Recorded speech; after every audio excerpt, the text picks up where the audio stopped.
Hello everyone! So, nag-wait lang ako ng mga tao. I hope you guys are hearing me. Wait ko lang yung mga tao to come in and then we'll start na the live. Pasensya na, kumakain ako.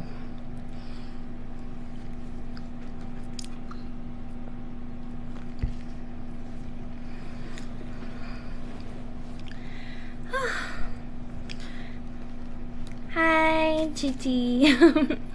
Ayun, hinintay ko lang to roll in yung mga ibang tao to come into the live. Then, ayun, sobrang dami kong sasabihin. Hindi ko alam kung kakasya yung 1 hour actually. But, try natin yung best natin to finish it up. Hello, Isa! Not sure kung napapronounce ko yung name nyo correctly. Hi, Stella! Ayun.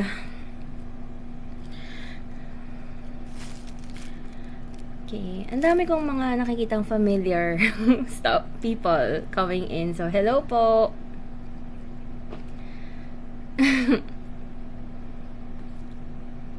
Ayun. Ang daming nagna-notif sa akin. Anyway, so...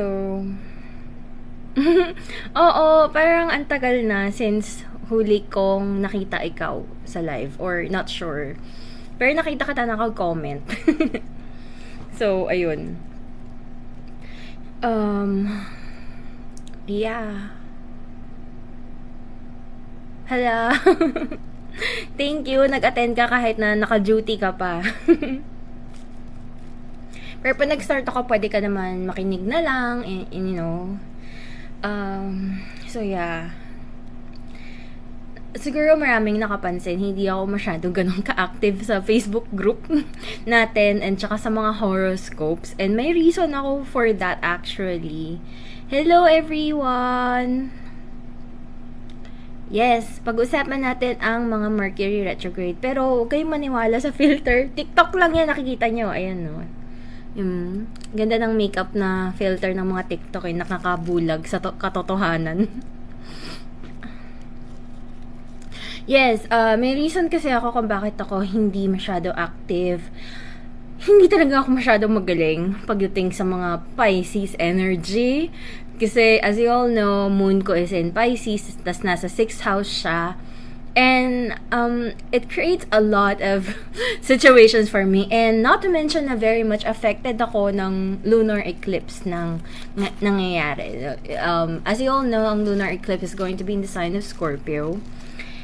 And it's a very Venusian lunar eclipse, and it has been affecting me quite strongly. Not in a very scary way or anything like that, but alam mo yun, ang dami kong nire-reflect sa buhay ko. So, ayun. Pero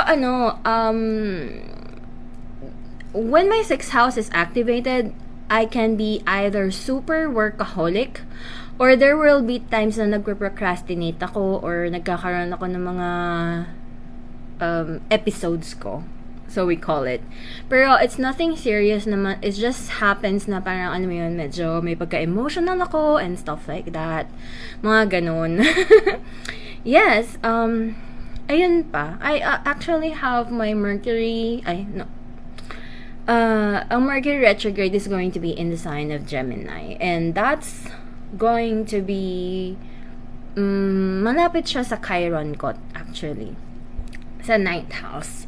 So ang dami kong mga iniisip and stuff like that. Yun, I still do work though, pero hindi ako masyado makapag-share ng information to everyone in a very consistent basis kasi as you all know, Pisces energy is not consistent. Pisces energy is never consistent, you know. It's making me want to have a lot of things going on at the same time, pero hindi ko na sila ma-organize in the right manner. So, ayun. So, hindi talaga ako masyado magaling sa Piscean energy. And it actually makes me very psychic as well. And when you are highly psychic during a period of time, you can pick up a lot of things. And pati yung mga nangyayari sa mundo na aapektuhan ka, nagkakaroon ka ng a lot of downloads and people think na sobrang bilis lang maka-receive ng mga downloads, but it's not actually easy. It's a bit hard talaga kasi alam mo yon, minsan hindi mo alam kung nababaliw ka na ba sa mga nakukuha mong information or not. May mga ganong moments kasi talaga eh. So, ayun. Hello everyone, hindi pa kayo late. Ayun, we're still at the chikahan moments pa lang. Hindi pa ako nagsisimula. Wow, ang dami nyo na pala. Nasa 71 viewers na tayo.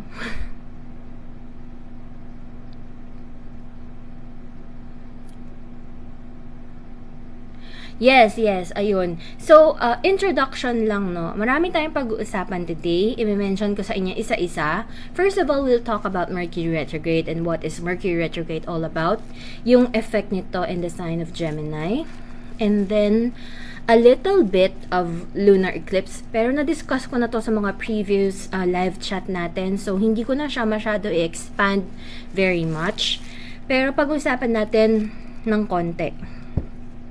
And then, pag-uusapan din natin si Jupiter going into the sign of Aries. So, malaking factor ito, guys, and it might affect a lot of people at the very collective level even, and stuff like that. So, and alam mo yun, this Jupiter in the sign of Aries is a big thing kasi it creates a restart sa atin as a whole. Ano siya parang alam mo yun, the fact na umikot na ng isang buong cycle si Jupiter is a big issue. That in itself, diba? And then, when it comes to manifestation naman, no, for me, hindi naman natin kailangan bigyan ng time limit ang mga manifestations. So, you're not really, you shouldn't be limited by astrological events. Pero nakakatulong yung energy ng, alam mo yun, ng Jupiter conjunction kay Neptune.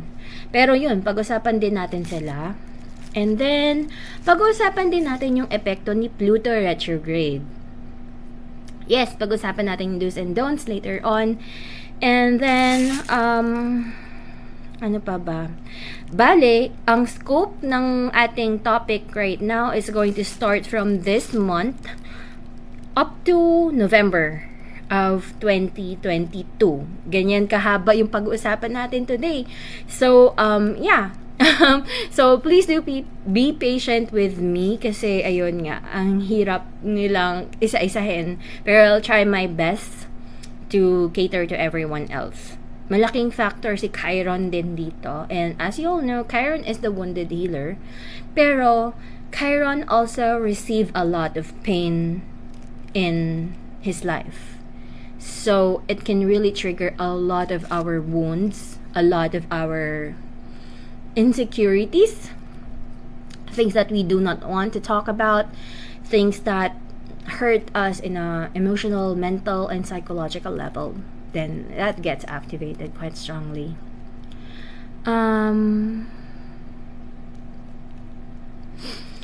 Mercury retrograde helper oil. Yes, actually yung oil ko na yan is very limited stocks only. Right now, wala akong stock niyan kasi ginagawa ko siya on certain days only or certain timing na talagang maganda yung maganda yung standing ng Mercury. So, abangan nyo na lang sa Facebook group pag nag-post ako ulit. Pero for now, hindi pa siya available. Pero ayun, pero nakikita ko yung mga iba kong clients na nag-purchase niyan, talagang tinitipid daw nila. Tinitipid daw nila yung paggamit ng Mercury Helper Oil kasi nga, I don't really release that product very often talaga. Pero, kahit nawala kayo ng oil na yun, hopefully, this information na makukuha nyo from this live, hopefully can help you navigate, ang paggalaw ng Mercury retrograde. Ayun. So, anyways, yeah, again, everyone, thank you for, spending your time with me and, makiki-enter sa live ng TikTok na to. But anyways, i-start na natin yung topic natin sa Mercury retrograde. So first of all, what is Mercury retrograde all about? Mercury retrograde is like a situation na sobrang hate ng mga tao. Kasi sinasabi nila na pagka may Mercury retrograde, for sure may gulo. For sure may arguments.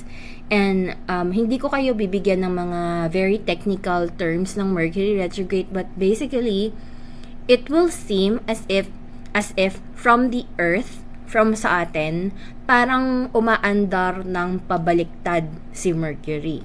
And since Mercury rules communications and Mercury rules our thinking in our basically everyday life, mapapansin niyo ba na kaya madalas yung Mercury is linked to sales, to trade, mga alam mo yun, and mga businesses, marketing, and stuff like that. That is because it rules everything. Basically, pag may binibili ka online and stuff like that, tapos nagkakaroon ng Mercury retrograde, highly affected ka kasi yung act of buying, yung trade and shopping is a Mercury theme, basically.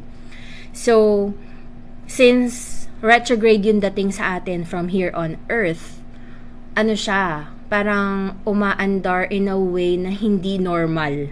Parang ganon yung effect niya, basically. Andun yung feeling na parang, alam mo yung parang mga kindergarten na you need to follow the leader. Meron kasi tayong orbit sa planetary alignment na sinusundan. Merong ganon. I used to be a vegan pero hindi na ngayon. Masarap kumain, guys. Kaya, ayun. So, ayun lang. Ang Mercury retrograde is like the kid who was attracted by an ice cream truck and then ended up following that truck tapos naligaw. Ganyan ang Mercury retrograde. And I'm using this story over and over again every time na may Mercury retrograde. Ito yung sample na binibigay ko sa mga tao kasi siya yung pinaka easier to understand. Ayun, thank you sa mga roses na mga nagsisend ng gifts sa akin. Ayun, thank you. So, pag may Mercury retrograde, it causes a lot of issues na that is problematic. Pero, we should not think of it as if Mercury retrograde is the fault of everything. For example na lang yung nangyari sa akin. Meron akong charger na sira na for the longest time. Hindi ko siya pinapalitan kasi super like ko ng charger na to. It charges really, really fast. And then yung cord niya is sira na. Pero tinitape ko to keep it intact. Pero, hindi ako naging maalaga sa charger ko. So, dumating siya sa point like simula last month, hindi na siya masyado nag-charge as fast. Like, alam mo yun, I can charge it for the whole day and hindi pa rin fully charged yung cellphone ko or gadget ko. Ganun na kalala. So, ibig sabihin, andun na ako sa situation ng Mercury retrograde na I'm trying to fix something. Pero hindi ko na siya ma-fix. Kailangan ko na talaga siya palitan.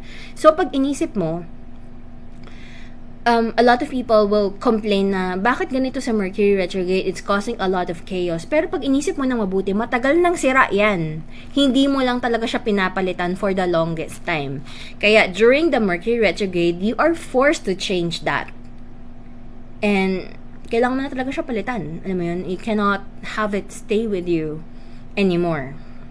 But at the same time, andun din yung thought na if you buy something during a Mercury retrograde nang walang isip-isip, hindi mo man lang binasa yung instruction, hindi mo man lang binasa yung description, hindi mo man lang dinouble check kung ano yung binibili mo, that can cause a lot of problems for you in terms of Mercury retrograde, okay? Andun yung point na you'll probably end up buying the wrong item. Kasi nangyari to sa akin, as in, bumili ako ng charger and then I was very focused sa pagbili ng charger na hindi ko na-realize na yung charger ko is a USB-C. Yung binili ko is a USB to Lightning. So, obviously, hindi siya fit sa charger ko kasi USB Type-C yung charger ko, Type-C. And hindi siya yung USB type na pinapasok lang sa computer and stuff like that. Hindi siya ganon. So, I ended up buying another charger sa another Apple store to buy another charger. So, I ended up wasting money, di ba? Yung mga coming back na mga excess, another theme for Mercury retrograde yan. And that is really possible.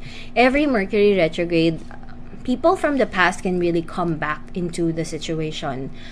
Pero not only that, but our thinking kasi is like Mercury, na bumabalik siya sa pabalik kasi yung ikot ng Mercury, no? It seems that way even though hindi ganun ang galaw ng Mercury. Pero sa atin here on Earth, ganun yung dating niya. So, ang nangyayari here is that our thought pattern and the way we think is not entirely thinking straight.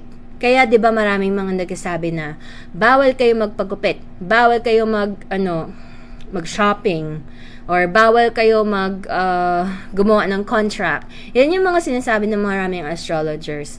Bawal this, bawal that. But technically, it's not really bawal. And I just want to correct that misconception na hindi talaga siya ganun kabawal. Pero, may malaking pero siya. Basically, hello po, ayun, sa mga pumapasok.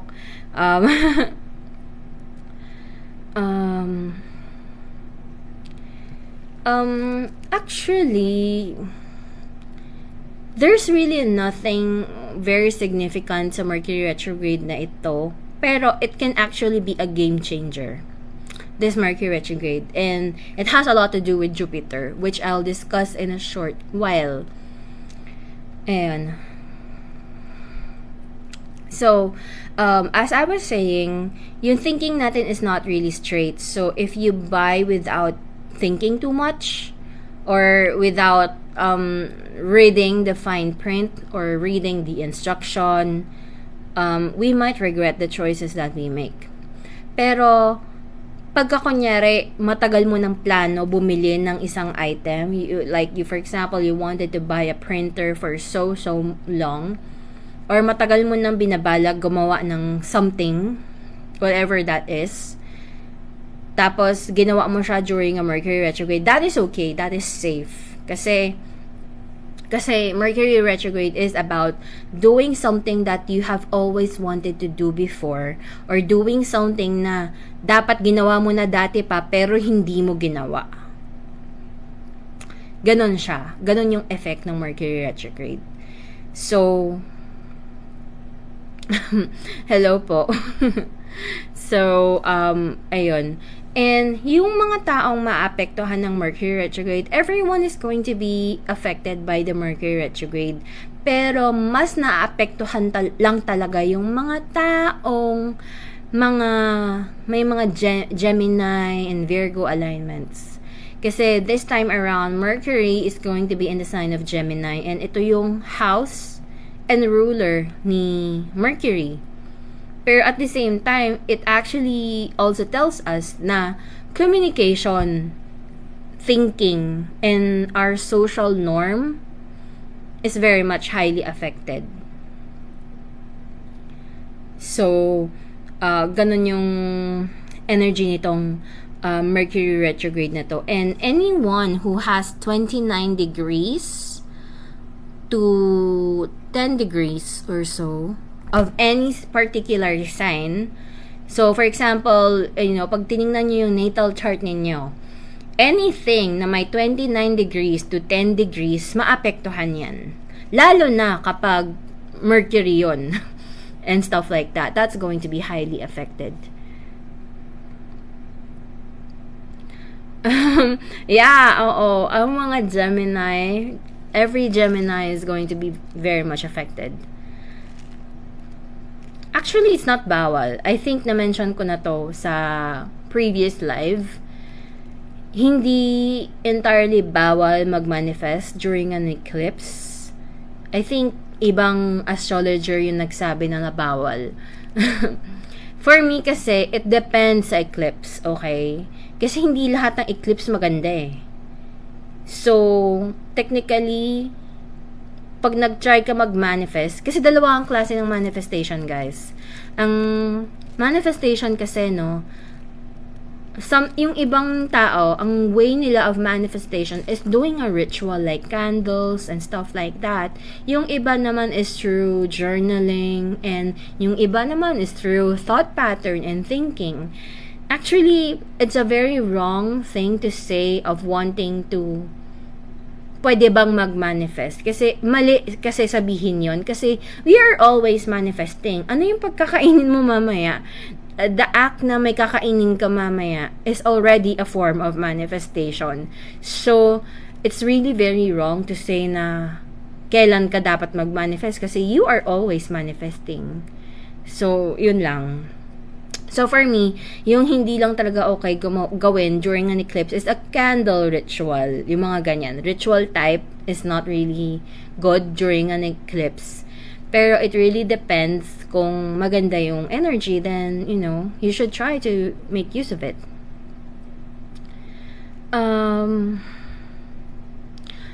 So, yes. Again, anyone or anything 29 to 10 degrees of Mercury of any sign will be affected by the Mercury retrograde. Affirmation, yes, is a good thing. Pero, ayun, ayoko masyado mag-talk about the manifestation kasi probably we'll make a separate live for that next time for manifestation if you guys want. But, ayun. Yung eclipse kasi, girl, is, ano siya it's just a one-time event, pero yung effect nila sa atin is going to transpire until within a year to 3 years. Mahaba ang effect ng eclipse. Kasi when we say eclipse, we are talking about karmic events na very importante sa life natin. And pag tinamaan ka nito, ng eclipse na ito, regardless of your sign, your horoscope, it can change or alter the course of your life. Whether it's starting a new job, getting married, or having a baby, or anything like that. So, ayun. So, yeah, you will just need to check your chart kung anong houses ang magiging apektado ng Mercury retrograde na ito. Then, this is going to be the houses na you might need to do a lot of reflection. Again, it's called retrograde for a reason. So, reflection, rethinking, returning, or reevaluating. All of the RE is signified by this retrograde season. You can check your solar return if you want. Pero para sa akin, you check your natal chart for that. The degrees. Ayun. Now, kaya rin nagiging importante itong Mercury retrograde na to is dahil ang start kasi ng Mercury retrograde is around May 10, pero gabi na siya mag-start sa Pilipinas. Okay? So sa Pilipinas, it will begin around mga 10 p.m., 8 or 10 p.m. or so, yung Mercury retrograde. So, technically, it's already May 11. Ang totoong simula ng Mercury retrograde sa atin sa Pilipinas. And then by May 11 naman, meron tayong transition na mangyayari. Like Jupiter is going to be in the sign of Aries. May 11 ito. And Jupiter is like the higher octave of Mercury. Kaya nagkakaroon ng bigger factor and bigger deal itong Mercury retrograde na ito. Kasi konektado siya kay Jupiter in Aries.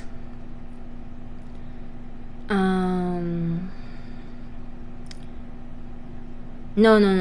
I'm not using the Indian version. When you call it Indian, it already means a Vedic chart siya. I'm not using a Vedic chart. Though, it's very complicated kasi. Pero, technically, when I read transits and everything, nakafocus ako sa Western. Yun.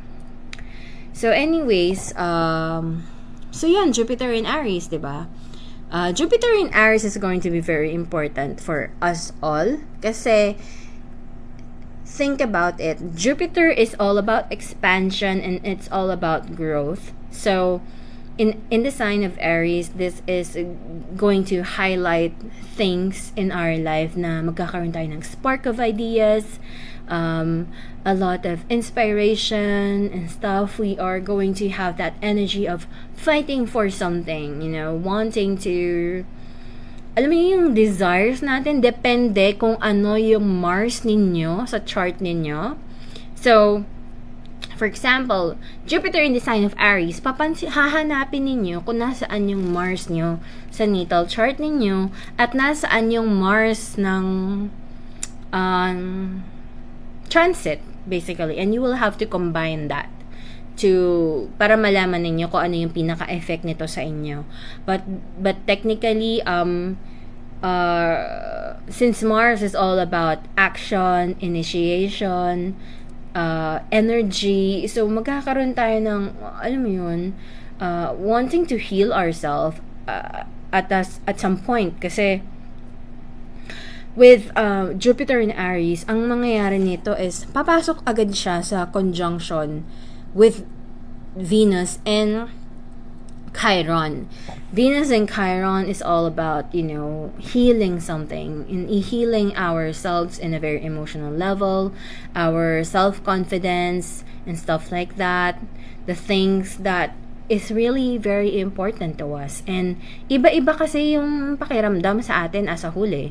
Kung ano yung importante sa akin, maybe not very important to you. Or kung ano yung importante sa'yo, is not really very important sa akin. So, it really depends kung nasaan siya sa chart ninyo. And you will also have to check kung nasaan ang Aries sa chart ninyo. Okay? Nasaan yung Aries sa chart ninyo, dito magkakaroon ng a lot of changes din in our life. So, ayun. This Jupiter in Aries then can also wake up something that you used to want, that you used to love, na gustong-gusto mong ma-achieve, makuha, and stuff like that. Mars is Mars is an energy. Mars is a fighter as a whole. It has a lot to do with action, initiation, energy. So, and it has a lot to do with fighting. So, at the collective level, this can also signify na pwedeng dumami yung chance of people arguing or there could also be a lot of fire. Hopefully not, pero there is a possibility na magkaroon ng mga fire outbursts or alam mo yun, it could also be a situation wherein marami tayong makikitang mga tao or business owners wanting to create and start a business of themselves. That is a possibility then. Wanting to revive something.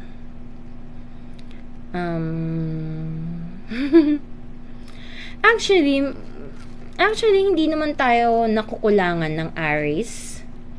Not always. Because we all have Aries in our chart. Whether you have a planet there or not. It gets activated one way or another. So, ayun. Also, gusto ko lang din i-remind sa inyo na itong Mercury retrograde na ito is going to start, diba, mga May 10 to 11. And matatapos ito ng June 4. And by that time, pagsapit niya ng June 4, meron tayong Sun conjunct Uranus. There's going to be Sun conjunct Uranus. And kailangan ko ilang i-double check for a while kung saang sign siya pupunta. Wait lang. It's going to be in Gemini, I think. Yeah. Magkakaroon ng conjunction. Ay, tama ba yung? Ay, hindi. Wait lang.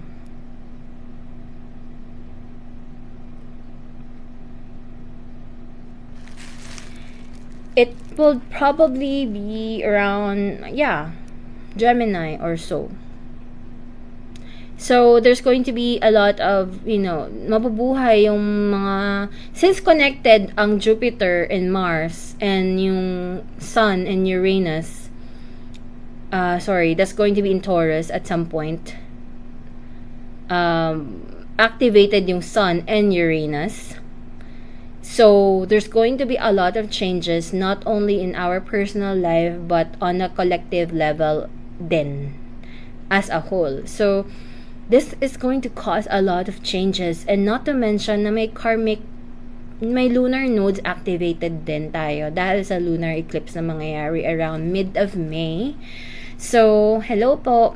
So, this is going to change a lot of things. So, people who have Taurus in their chart, or marami silang Taurus, or maybe Taurus rising sila, anyone na may Taurus, Scorpio, Aries, and Libra. Ito yung mga signs na sobrang magkakaroon ng major shift and major changes. Like, it can affect them the entire year or even until 2023. Marami pa actually, Jello. Basically, after ng Mercury retrograde, meron pa tayong Jupiter retrograde. Si Jupiter, ang tagal actually ng transit ng Jupiter natin, no? Kasi Jupiter will be in the sign of Aries around May, di ba? And then magkakaroon din siya ng mag-Jupiter retrograde din tayo around July 29, and it will last until November 24.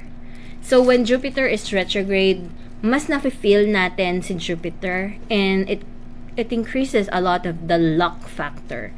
We become a lot more lucky. Ayun. When that happens. And pwede rin tayo maging lazy. Yan. Maraming taong mga tinatamad na nagko-comment dito sa TikTok, no? And it's actually very much normal. Kasi, dahil ito sa Jupiter conjunct Neptune, a lot of people are lazy. A lot of people want a shortcut with things. And kaya mapapansin nyo rin na marami ding scam na nangyayari kasi ayaw na nila gawin kung ano yung dapat na gawin na tama. Gusto nila na mag-shortcut, gusto nila gumawa ng mga bagay na hindi nila dapat gawin because it's easy. It's easy to do that, to do them. Lalo na pag maraming mga alignments tayo ngayon sa Pisces, it really makes people very, very lazy. And nagpo-procrastinate sila and stuff like that, or ayoko na, gusto ko mag-shortcut, or you'll probably do everything that you can just to escape a situation even. Alam mo yun? Yeah, and mga Gemini is going to have a hard time kasi lalo na pag strong ang Gemini mo or Virgo in your chart, you'll probably not sleep. Kasi parang in short, isipin mo na lang na si Mercury before is nasa labas ng utak mo. Pero, dahil mag-retrograde siya, papasok siya sa loob ng utak mo. So, aandar yung utak mo forever and ever. Isip ka ng isip kung anong-ano. And, you might not always be thinking correctly, talaga. Oo, baka hindi na natapos yung mga procrastination mo. Yeah. So, marami tayong mga ganyan. Pero, I really like yung transit ng Jupiter in Aries. So, sobrang excited na ako for that. Kasi, Jupiter in the sign of Aries, ito yung mga transit or situations wherein if you have Jupiter in Aries in your chart, you are probably a really good entrepreneur. Or someone who can really think of a good idea to make a business. Kaya yung mga ideas mo, pwedeng nakawin ng iba. Kasi, you always end up thinking of the right thing when it comes to making money. To the point na magaling ka mag-isip. It doesn't mean that you will want to take action. Minsan nga, hindi ka gagawa ng action for it eh. So, that can be problematic kapag hindi ka nag-action. You're good with your ideas, but it does not mean you are going to take action upon it. 'Di ba? So, ayun. Mm. So, yeah, pero kasi, yung mga taong mga tinatamad recently, um, good news para sa inyo kasi lagpasan nyo lang itong Pisces season. Kasi even though na nasa Taurus season tayo ngayon, technically, we still have a lot of Pisces energy going on kasi, no?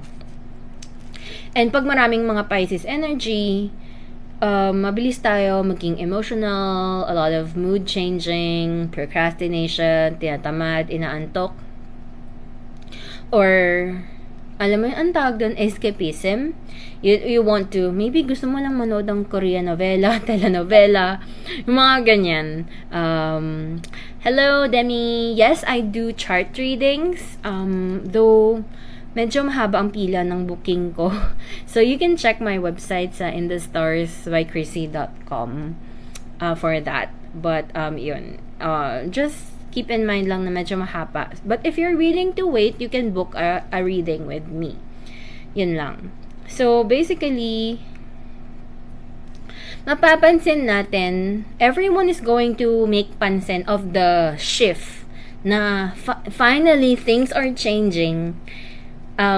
Ironically, during a Gemini season, pag pumasok na si Sun in Gemini, doon mo na ma-feel na finally things are moving and moving forward.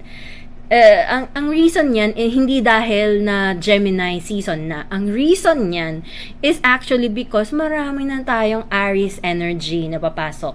So, kaya ako tumitingin dito, guys, kasi nandito yung program ko to actually check the transit. So, we'll have Venus in Aries, we have Moon in Aries, we have Jupiter in Aries, we have Mars in Aries. So, ang daming Aries energy. Starting late May to June ito. So kapag kung ikaw yung tipo ng tao na ayaw mong lumabas ng bahay for so long, ito na yung moment na lalabas ka na ng bahay. You would want to, if ayaw mag-exercise, you'll probably want to exercise quite a lot. Kasi ma-agitate ka. And then for those people who maybe not feeling in love, ito rin yung time na pwede silang ma-in love. It's just that, ito rin yung moment na mabilis ka ma-in love at mabilis ka rin ma-fall out of love. So, don't say I didn't warn you. So, that can really happen quite a lot. Ayun. Yeah, actually, ako, lagi rin akong nasa labas recently, no? Ayun. Ayan, marami ng mga guilty na naglalabasan right now. Pero ayun, also, the fact na yung lunar nodes natin is going to be, when I say lunar nodes, ito yung south node and north node, and yung north node is going to be in the sign of Taurus. Now, dahil activated very much si Taurus, this can be very, very much important kung nasaan si Taurus sa chart natin. So, daanan lang natin quickly yung houses and stuff like that. So, I hope na nagtitake kayo ng notes or something like that kasi marami akong mga sinasabi, talon-talon sila. So, yun. Again, we'll have to check where is the lunar node of Taurus in our chart. So, kasi in the first house, this can be affected by your physical well-being or the way you look. Ano mo yun? How you see things, you know, you might be changing your hair, pwede kang magparetoke, pwede kang, alam mo yun, mayroon kang pwedeng baguhin sa sarili mo as a whole. In the second house, you'll probably spend a lot of money, earn a lot of money, or probably lose a lot of money. I mean, I don't know. Pero ibig sabihin na, you know, your need for material possessions or income gets highly much activated. In the third house, this could be changing something in your environment. Maybe lilipat ka na ng bahay, or may mga neighbor issues ka, or your travels, expenses, or maybe you would want to change your travel, or maybe may mga routines ka na babaguhin mo. Like, for example, lagi kang I don't know, you've never done a car driving before, maybe you would want to do some form of car driving or something like that. So, iba-iba. So, in the fourth house naman, no, this can change up something in your home. Maybe gusto mo mag-renovate, maybe gusto mo magpalit ng bahay, or to have another situation in home. This is a very tricky element, yung fourth house natin, kasi we might be wanting to change something in our emotional life then as a whole. Kasi the fourth house does not always have to be home and family, but it can be. In the fifth house, this can be, this is a situation wherein maybe you will be spending a lot of time gaming, winning the lottery. Alam mo yun, kung nagsusugal ka or nag-i-invest ka, probably you might, alam mo yun, pwede kang magkaroon ng jackpot or something like that. I don't know. You might, win big time. Pero hindi ko ina-encourage na magsugal kayo. Pero, for some people, that can be quite lucky. Alam mo yun? Kasi you will receive something. Kung nasaan tayo, yung Taurus natin sa chart natin, that is where you are going to change your situation. There's going to be some form of transformation. There will be death and rebirth na mangyayari dyan. I'm talking about death kasi I'm not speaking of literal death, pero kasi for something to change and get transformed, ibig sabihin din yan, meron tayong mga old stuff na kailangan na nating alisin and let go, basically. In the sixth house, that could also create some form of changes in your health, in your I don't know, working life routine, or it could also be a situation wherein you might need to work on your tempers kasi you're very, very irritated, or there's a lot of changes na meron kang changes na ma-encounter or kailangan ipaglaban. Kasi this is a sixth house. It's not a very easy house to deal with. Lalo na when, Taurus is ruled by Venus, which is a very easygoing planet. Tapos in the sixth house, wherein it's actually very much ruled by a Virgo energy. So it's asking you to change something, to correct something, to work on something, mga ganong klaseng stuff. So in the seventh house, that can, make you enter a new relationship kung wala kang relations. Or it could be a very important moment in terms of relationships in general. It doesn't always have to be love, but it can be. So yun, it could be you're entering a partnership of some kind. In the eighth house naman, it has a lot to do with transformation. It can be psychological transformation, or you might be receiving a lot of downloads through dreams, or this could also be a situation wherein you are forced to face your fear or to face some form of trauma as a whole. Again, it really depends where is your Venus then, kasi this is a Venus energy. So, ayun, there's going to be a lot of changes right there. In the ninth house, this can be something about travel or studying, either college or entering a new course or something like that, or changing your belief. Alam mo yun, meron kang akala before, maybe akala mo okay yung ganito, pero na-realize mo na hindi pala, so meron kang kailangang ayusin there. In the 10th house, that is talking about your reputation, your image, and stuff like that, or your career. Maybe magkakaroon ng career change or promotion of some kind. Kasi this is not just all about change as a whole, but it has a gift. Okay, meron kang ma-receive talaga. So there's going to be a gift that you are going to get with this. In the 11th house, pwedeng maraming events in your social life, in your friendships as a whole. Though madalas it could also be a manifestation, ang daming drama na nangyayari sa mga kakilala mo. Alam mo yun, maraming happening sa kanila, and maybe ikaw yung diary nila. Ang daming nagkukwento ng mga problems nila and stuff like that. So, and in the 12th house, it could also be situations wherein things happen in a very unexpected manner. Marami kang ma-receive na unconscious things.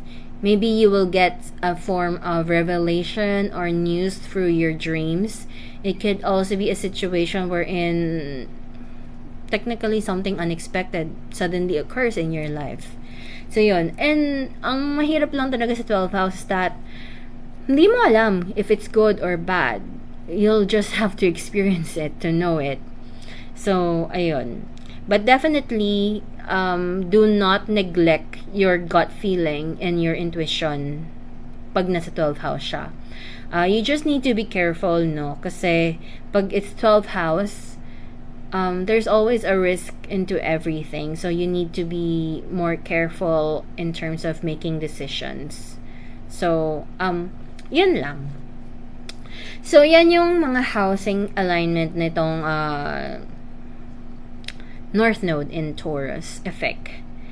And every time na ma-activate siya, which it will be very much activated kasi magiging activated siya kasi si Uranus is still in the sign of Taurus.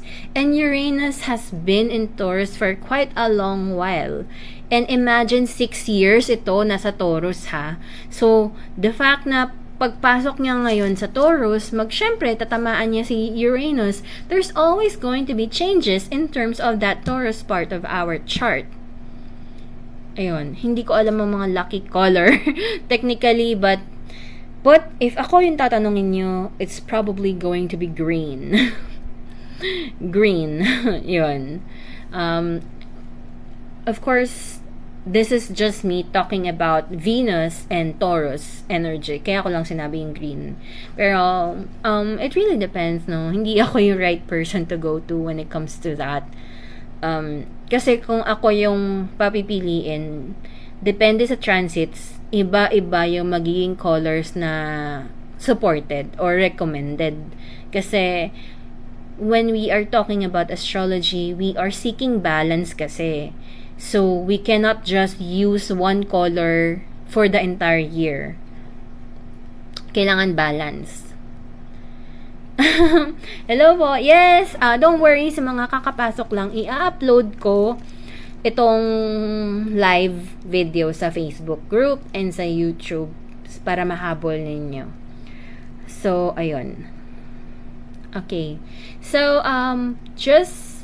okay, so ito na siguro yung right time bago ako mag-move into different topics to talk about the Mercury retrograde sa mga nagtatanong. So, may nagtatanong if okay ba mag-ayos ng papeles during Mercury retrograde.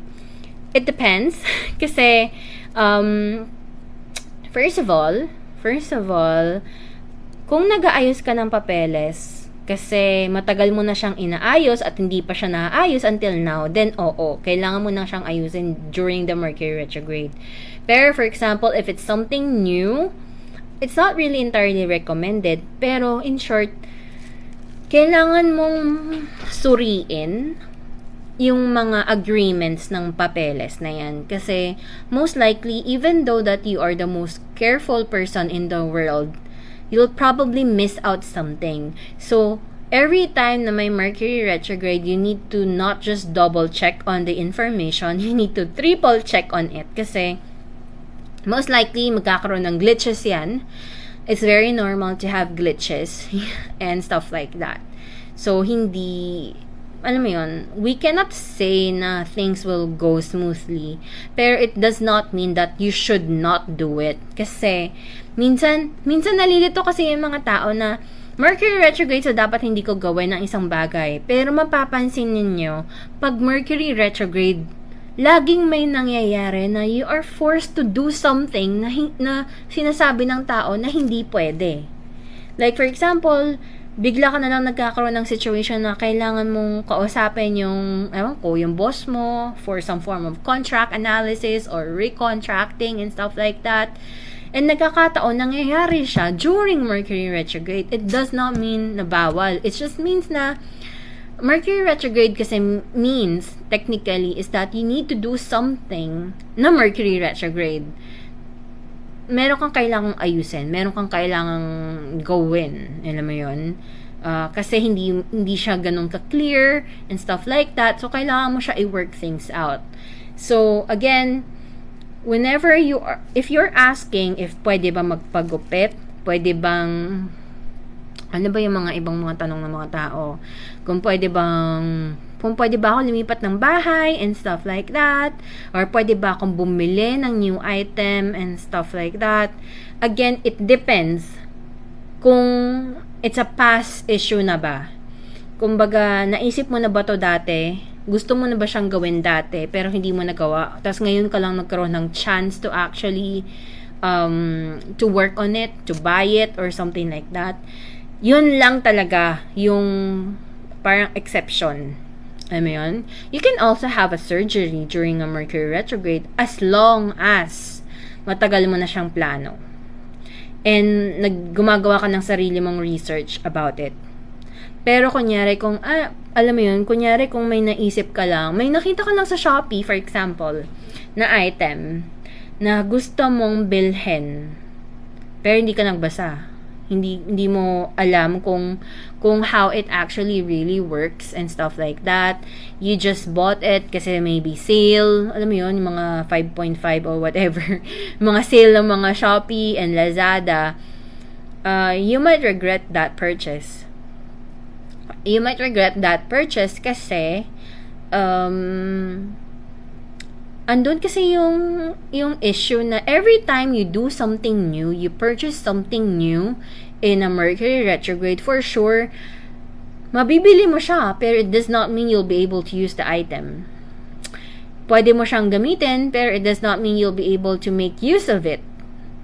Mga ganon. Like, for example, on my part, parang bumili ata ako ng eyelash perming kit. Actually, hindi ko binasa. Akala ko parang roller lang siya na ina-apply sa eyelash. Pero, turns out, it's actually a literal kit for eyelash perming, which I'm really not good at. So, ayun, nakatambak lang siya dun sa closet ko. Hindi ko ginagamit. Inisip ko nga, ibebenta ko na lang, hindi ko naman nagamit. So, ewan ko kung anong gagawin ko dyan. And then, I also bought like a polygel nail kit, which I'm also not using. Well, I was trying to use it, pero hindi ko magamit kasi hindi ako magaling sa mga ganyang klaseng bagay. And every time I purchase something new during a Mercury retrograde, for sure, hindi ko siya nagagamit. So, that is something you might want to keep in mind then. Hindi siya bawal. Hindi bawal mag-manifest during an eclipse. It's just that you will need to make sure what you're asking for is sure ka na talaga dyan. Kasi, there are things na hindi mo na pwedeng bawiin pag na-manifest mo na siya. And, pag may eclipse kasi, for sure yung mga tao baliw. Alam mo yun? No exception. Hindi tayo exception. Pati tayo, baliw din tayo. We might be thinking something overboard. You might get depressed a lot. Or you might be overly optimistic na gusto mo yung isang bagay, pero sa totoo lang, hindi mo talaga siya gusto. So, that can really happen. So, maraming, and andun din yung possibility na manifest mo yung isang bagay, pero hindi ganon ka-detailed yung pagka-manifest mo and it turned out like a wild card na hindi mo alam kung ano yung pwedeng maging effect. So, dahil eclipse siya, things are probably not gonna turn out the way that you want or the way that you planned things to be. So, yun yung reason. Matagal na gustong paggawa. Okay. So, ask naman ni Salsa if may bahay daw siya matagal na gusto ipagawa, tas ngayon niya ipapagawa, kung okay lang ba. Yung mga ganitong situations, like I mentioned, matagal mo na siyang gustong gawin pero hindi mo nagawa, then you can actually have that happen. It's just that construction is really not good for Mercury retrograde. for me, pag may mga ganitong cases, during Mercury retrograde, you should do your research kung paano mo siya ipapagawa. Kasi construction in a Mercury retrograde is really bad news, guys. So, never do something like this talaga. Meron akong client before na makulit. Na I told her na wag ka maggawa ng construction ng office mo during a Mercury retrograde, pero nagmamadali siya mag-start ng business niya. So, sinabay niya yung construction and opening during a Mercury retrograde, and then that ended up a big failure kasi ang nangyari is sa kakamadali niya, yung mga construction workers nagmamadali din. So, anong nangyari, nag-open siya ng shop niya for a day or two, and then, merong pumutok sa construction site, hindi construction site, may pumutok dun sa shop niya, and then, nag-flood yung buong shop as a whole, as a result. And nangyari to after ng Mercury retrograde. So, I make it a point na do not do construction during a Mercury retrograde. Alam mo yun, lalo na pag medyo heavy duty yung ginagawa mo, I don't think that is good. Paayos ng ilong. Iba naman yung pagpapaayos ng ilong, no? Pero ako kasi, it's very tricky. Kasi, technically okay lang magpagawa ng ilong. Pero, ang problem mo dyan is, yung gagawa ba ng ilong mo, okay ba Mercury nila? Kasi baka pumalpak sila, di ba? I mean, kasi syempre wala tayo sa tamang isip. Alam mo yung, kahit na isipin mo na ikaw na sa tamang pag-iisip ka, paano yung gumagawa sa'yo? Paano si doktor, or kung sino man therapist ang gumagawa, or ewan ko, kung sino man gumagawa ng ilong mo, pwede silang magkamali. Kasi, kahit na doctor is not, alam mo yun, hindi sila exempted sa mga ganyan. Alam mo yun? So, you do need to make sure of that first. Applying for a job is actually okay. Travel for work during a Mercury retrograde, it really depends. Kasi, if meron kang outcome na gustong makuha sa pagta-travel mo during a Mercury retrograde, it really depends. Kasi it does not always mean na meron siyang good result na pupuntahan. So, travel is okay. Pero, ano yung outcome na gusto mong makuha from that? That's going to be a bigger factor. And then, dun naman sa mga nagtatanong about bar exam, actually, okay lang ang Mercury retrograde when it comes to bar exams or anything to do with studying.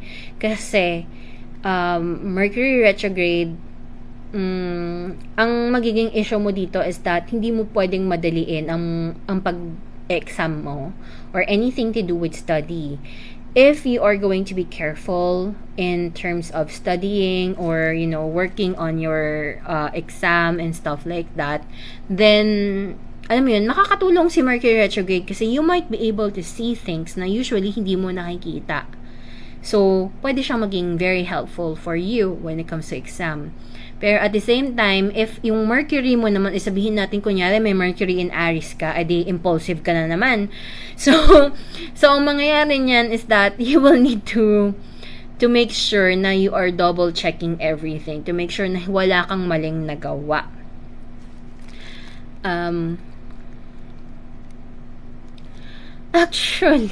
Actually, walang signs na magbe-benefit sa Mercury retrograde. And Aries people are the most susceptible na magkaroon ng pagkakamali during a Mercury retrograde. So, I'm not sure where did that come from. But technically, Aries people are very impulsive. So, for sure, sila yung number 1 na tatamaan. Sabihin natin number 2 kasi ang Gemini and Virgo yung number 1. Number 2 si Aries. Natatamaan for this Mercury retrograde. Pero kasi, I don't want you guys to think na porkit Aries ka or may Aries ka, meaning pangit. Actually, Mercury retrograde is not pangit, guys, okay? Hindi siya pangit. Pangit lang yung nagiging result niya kasi dahil sa bad reputation niya of causing problems in relationships and in communication. Pero technically, ano siya eh, taga-ayos siya ng mga gulo ninyo. Inaayos niya yung mga gulo ninyo na tinakasan nyo dati pa. Okay? So, ganun si Mercury retrograde. So, technically, pag inisip mo ng mabuti, hindi gumawa ng gulo si Mercury retrograde. Binalikan lang niya yung gulo na tinakasan mo. So, kung wala kang gulo na tinakasan, wala siyang babalikan. If you get what I mean. So ganun yun.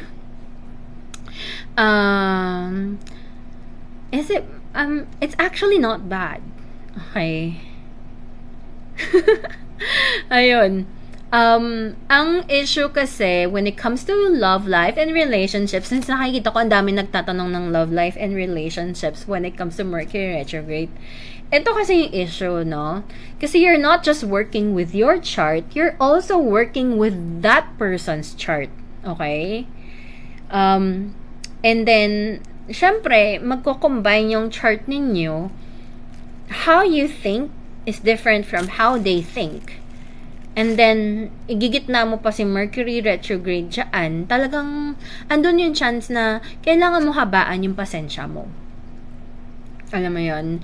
Kasi Mercury retrograde makes people gloss over things na importante. Hindi nila pinapansin yung mga bigger picture sa bagay-bagay. Kaya nagkakaroon ng gulo. Yes, ayan pa. Mercury retrograde plus eclipse. So, imagine mo na lang, sa eclipse alone, baliw ang mga tao. Dagdag mo pa si Mercury retrograde. Eh, di lalong doble-doble pagkabaliw ng mga tao. So, kaya siya nagkakaroon ng mga situation. So, you need to be very patient during this time. And also, of course, minsan, di ba, may mga, I'm not saying you guys, pero may mga relationships na nag-give in to temptation, lalo na during an eclipse. Tapos sali mo pa si Mercury retrograde, then that can create a lot of, issues with when it comes to their trust and stuff like that. Okay, so another theme ng pag-uusapan natin, no, is the Libra and Aries axis. Sobrang affected ito. And it's not just a Mercury retrograde. Libra and Aries is going to be very, very important, very, very activated, not only for this year alone, but even until next year. Yun. Magkakaroon ng focus on relationships, the give and take, and stuff like that. So, maraming activation ang nagagawa talaga nito, dahil ito actually sa Jupiter in Aries. So, ayun. It really depends. It can be very good. It could also be bad. Pero kasi hindi natin masasabi. Pero all I can say is, good yung intention ng energy. Pero kung merong toxic element ang mga relationships ninyo, na kailangan na talaga siyang ayusin, or kailangan na talagang siyang magkaroon ng spring cleaning, alam mo yun, may kailangan na talaga tayong ayusin sa relationship ninyo, then it might be bad for you, pero pag inisip mo yung long-term effects niya, it's actually good. So, it really depends how you are going to see things. I mean, mas okay ba sa'yo na toxic ang relationship mo pero tahimik? Or mas gusto mo ng mas healthier relationship pero kailangan nyo dumaan sa butas ng karayom? So, I guess it depends on you guys, on how you would want to see things. So, yun. May, yeah. Actually, May is a little bit dramatic. Mars in the sign of Pisces. I mean, what do you guys expect? Mars in the sign of Pisces can create a lot of, I don't know, boom. kind of thing. So yeah. So ano pa ba yung mga hindi ko na i-discuss? Also, in the month of June, magkakaroon tayo ng Mars conjunct Jupiter in Aries. Actually, maganda tong June month. So, put that in your calendar. Pero kasi, no, lahat ng good thing, meron din siyang equivalent na bad thing. Pero mag-focus muna ako sa good. Itong Mars conjunct Jupiter, ito yung moment na, ano ba yung Mars? Mars is action, diba? Si Jupiter is wisdom and spirituality. So, ito yung mga moment na, if you want to manifest, manifest ka ng March. Ng June. June, okay? Maganda mag-manifestation for June. Maganda mag-rituals for June. Ano pa ba yung maganda? Maganda gumawa ng business on June. And I'm talking about really making a business. Hindi yung sa June ka palang magsisimula ng situations mo. Mas okay na, ano mo yun, you're doing all the hard work during a Mercury retrograde para pagpasok ng June, pwede ka na mag-opening. Ganon. So, wait lang, binabasa ko. Yes. Those who have Aries in their first house and second house, ingat lang guys, kasi pwede rin kayong tumaba. Yun. Isa yun sa mga ibang possible manifestation lang siya, pero hindi naman lagi. Hello po sa mga kakapasok lang.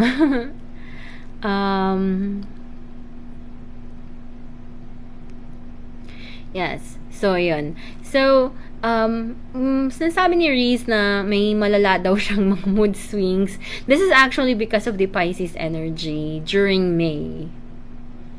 Actually, recently kasi medyo andun yung moody situation. Pero ayun, dun sa mga may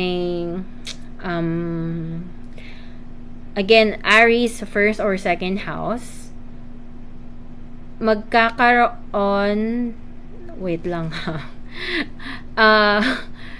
Elizabeth,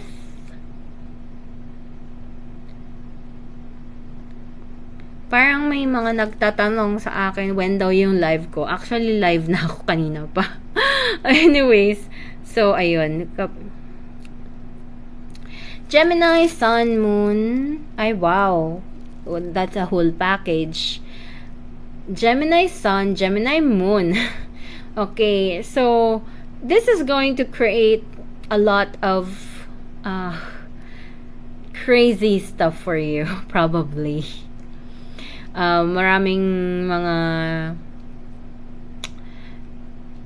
super maapektuhan ka nitong Mercury retrograde. Basically, you know, you might be feeling a lot of things, thinking a lot of things. So, yung pinaka-advice ko lang sa inyo is to make dahan-dahan. Yung dahan-dahan lang kayo sa mga naiisip ninyo and stuff like that. Kasi you might be feeling a lot of things and stuff like that. Ayun. Oo, kasi you'll be very impulsive for sure. And you might not even sleep kasi kung ano-ano yung mga naiisip mo.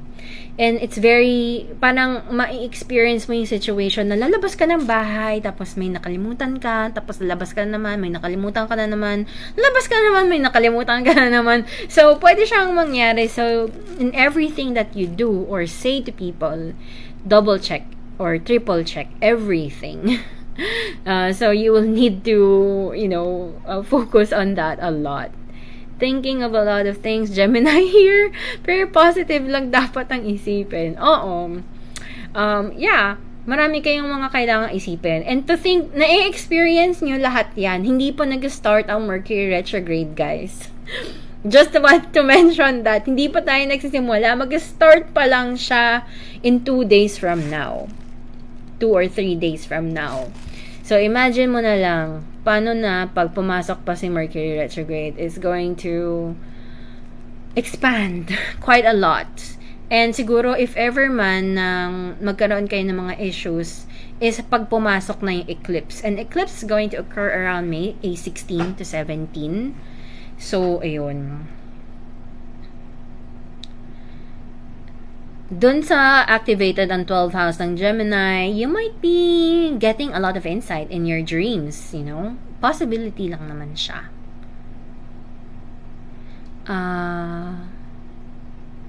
Ayan, wala pang Mercury retrograde. May naka-misunderstanding na ako. Yan. Isa yan sa mga effect. Actually, meron tayong tinatawag na parang meron tayong tinatawag na highlighted element ng shadow period ng Mercury retrograde. So technically, habang hindi pa siya nagsistart, ilang araw na tayo nasa shadow period ng Mercury retrograde. So it's actually normal na maka-experience ka ng Mercury retrograde theme habang wala pang Mercury retrograde. So ayun. Okay, so when it comes to the eclipse, this is going to, actually na-mention ko na to sa previous live natin, so hindi ko na siya expand very much right now, but the lunar eclipse naman is focusing on change and transformation. Wait lang, natatawa kasi ako sa mga comments ninyo, no? Binlock ko siya even though hindi ko gusto gawin kasi like ko siya. Okay. And then, Gemini in the 3rd house. Non-stop ako mag-aral. And feel super busy ko. Super dami kong need gawin. You'll probably have a hard time, no? Kasi 3rd house mo yan. So, ang dami mo talagang isipin. It also depends. You will need to make sure din na alam nyo kung Mercury retrograde ka in your birth chart or not, regardless of your sign. Usually, people who have a Mercury retrograde in their natal chart, even though hindi Gemini, as long as it's as long as anong tawag dun? As long as retrograde siya, you will do well pag Mercury retrograde. Maraming mga ganong situation. Like, you have an idea what to do or you excel during a Mercury retrograde. Pagka Mercury retrograde person ka. Yun. Pero kunyari kung Mercury direct ka sa natal chart mo tapos nagkaroon ng Mercury retrograde tapos meron kang Mercury in Pisces, then for sure, expect mo na ang trouble mo. Hindi ka na makakatakas. Ayun pa, if you have Mercury in the sign of Pisces, every Mercury retrograde is a bullseye for you. So, alam mo yun, just give up. Parati ka magkakaroon ng Mercury retrograde troubles. Regardless kung good or bad or whatever a Mercury retrograde, you'll always encounter the problems. So, yun.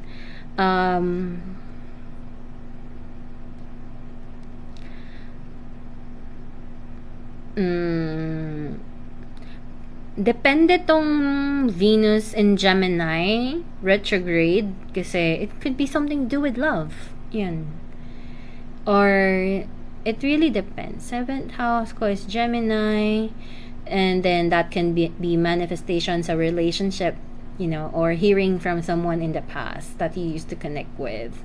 Mga ganyan. Ayan. Ouch. Pisces Mercury here. How about Gemini? Actually, everyone who has their Gemini conjunct, who has a Gemini Chiron in their chart, kung meron ka nito sa chart mo, magkakaroon siya ng effect sa'yo, either in a way na may healing element, or it can also create a form of trauma or pain, alam mo yon, or maybe regrets of some kind. Meron kang kailangan gawin, pero something is really hard to do or face, pero you'll have to just work on it. You'll have to do it pa rin at the end of the day. When is the best time to manifest po? Like the time of the day. For me, there is really no best time to manifest. Ito yung trick ko okay? So, since ang dami nagtatanong sa manifestation, when you're trying to do a daily manifestation, do it on the exact same day for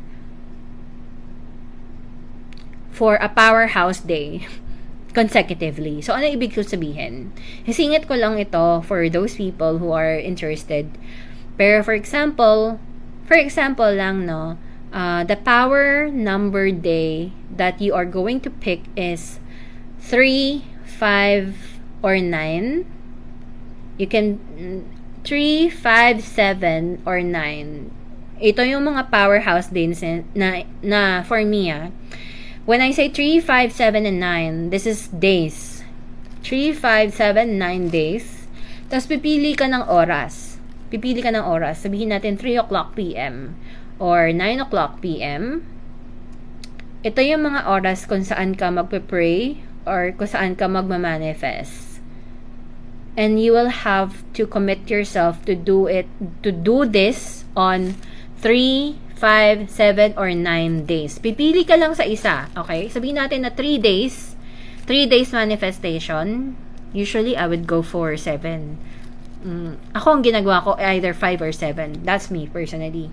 So, for example, 7 days. 7 days straight. Tapos, ang pipiliin kong oras is 9 o'clock p.m. So, every day, for 7 days, every 9 o'clock p.m., I'll do a prayer or I'll do a manifestation. Kung ano mang klaseng manifestation technique mo. Ganun mo siya gagawin. It actually adds power to it. So that the manifestation becomes a lot more stronger. So, you guys can give it a try if you want. So, that's actually very, very effective. Ayun. So, siguro I'll try to make a separate video for that sa TikTok later on. So, Cancer in the first house with Mercury and Venus. Kakabahan na ba ako? Bakit ka kakabahan? Pero sabi nila, manifest and let go dapat. Hindi ka isipin. Actually, kasi medyo confusing yung sinasabi nila.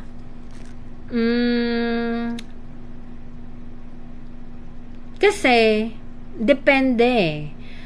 When we talk about manifestation, we are wanting to manifest something kasi. Para sa akin kasi mas mali yun. Manifest nga eh. So, dapat claim mo na agad. Alam mo yun? Kunyari, gusto ko maging jowa si whatever person. Claim mo na agad. Hindi mo na siya dapat mina-manifest. Dapat nasa self mo na akin na to. So, it's not about, ewan ko, hindi ka dapat maging fixated sa fact na gusto kong makuha ito. Kasi, dapat ang nasa utak mo is, akin na to. Ganun siya. Kaya siya may letting go factor.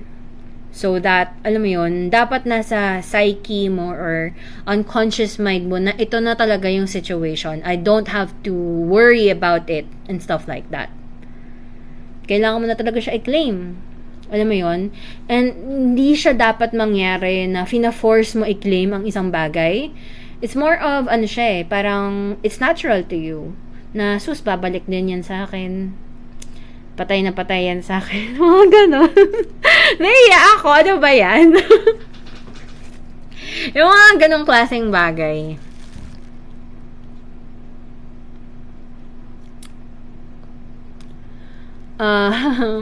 So, yun.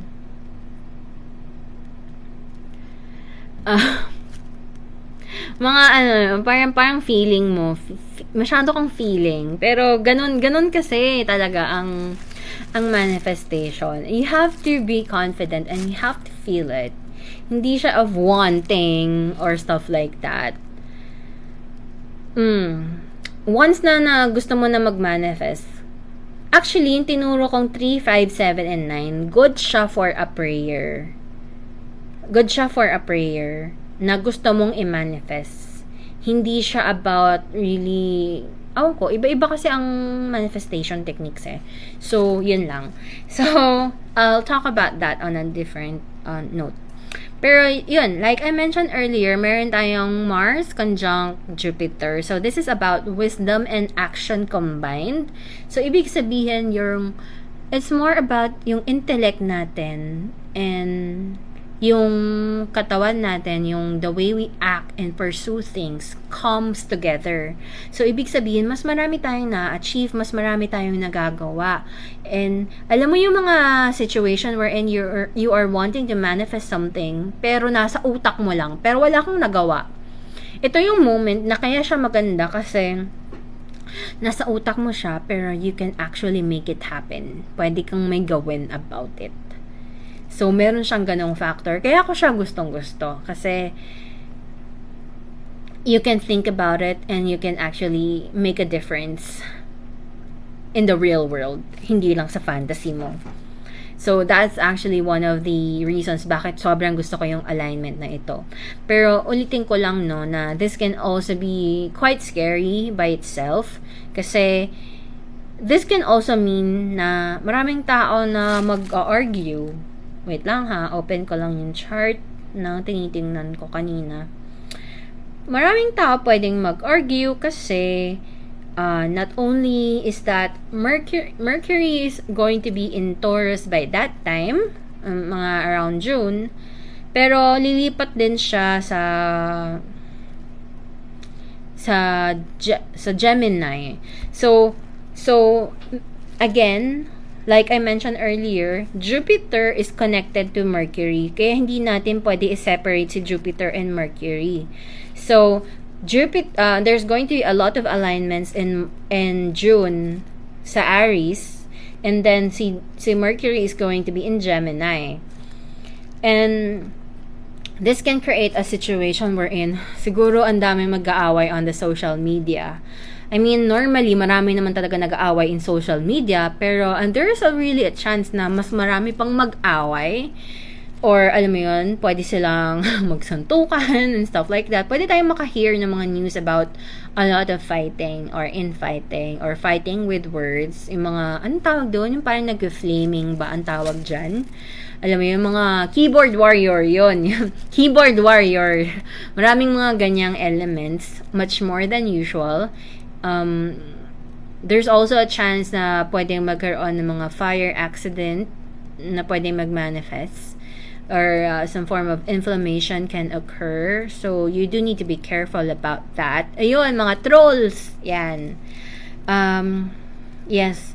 Actually, I really try to avoid the topic of politics and election. Pero, there is really a chance na magkaroon ng ano ba yung right word to use? Problems sa botohan. Pero I'm not sure if malalaman ng mga tao na may issue dyan. Kasi, andun yung chance na, syempre retrograde eh. Mabilis yan ma-hack. If you guys know Lada, diba? Na-hack siya recently. Kasi, ito yung mga moments in time na mabilis ma-hack ang mga tao. So, kung ibang tao nga nahahack yung mga election pa kaya. I mean, I don't think na kailangan natin ng astrological element. Parati naman nagkakaroon ng lokohan ang botohan. It's just that, pagka merong support ng astrology, it makes it feel a lot stronger. Yung mga ganun. And maybe, magkakaroon ng lokohan sa botohan, tapos iba yung magiging result ng election, and then people can start fighting about it na siguro ang tawag dun? Siguro ginalaw nyo yung botohan or something like that. Maybe they might be fighting over that and stuff like that. So I really don't know, pero that's a possibility kasi feeling ko ang daming ang daming mga situations na pwede mangyari with that. If Mars is very much activated, for sure Pilipinas will be very much activated. I'm not sure if you guys actually know, pero meron kasi tayong tinatawag na relocation charts. And ang Pilipinas ay nasa element ng Mars. So, So, the fact na Martian planet, Martian country ang Mars, ang Pilipinas. Ano ba yan? Wala pang Mercury retrograde. Naloloka na ako sa mga words ko. Para ako nagtatong twister na hindi ko maintindihan. Bale, Martian country ang Pilipinas. So, every time na merong Martian activity na nangyayari sa atin as a whole, number 1 affected tayo. So, for sure, merong something going on sa politics or kung sino man yung magiging presidente natin, magkakaroon niya ng big reaction sa mga tao. And probably, a lot of people are not going to be quiet about it. They will want to fight for things and stuff like that. And hopefully hindi to mangyari, but I think meron akong isang TikTok video way back pa wherein I told people na I dreamt about pink. Meron akong dream about pink and meron din akong dream about the violet. During that time, wala pang botohan. wala pang Lenny, wala pang BBM, hindi pa natin alam kung sino pa yung tumatakbo during that time. Or at the very least, ako wala akong alam. So, hindi ko alam yung mga colors nila. So, and then someone told me na pink si Lenny. Gumano na siya. Sabi ko, ha talaga? May ganun ba? Hindi ko alam na merong Lenny na something like that. So, pinakwento ko lang yung dream ko. I'm not sure if connected sila. Pero, according dun sa dream ko, parang may something going on regarding a pink and a violet. And, parang may gulo.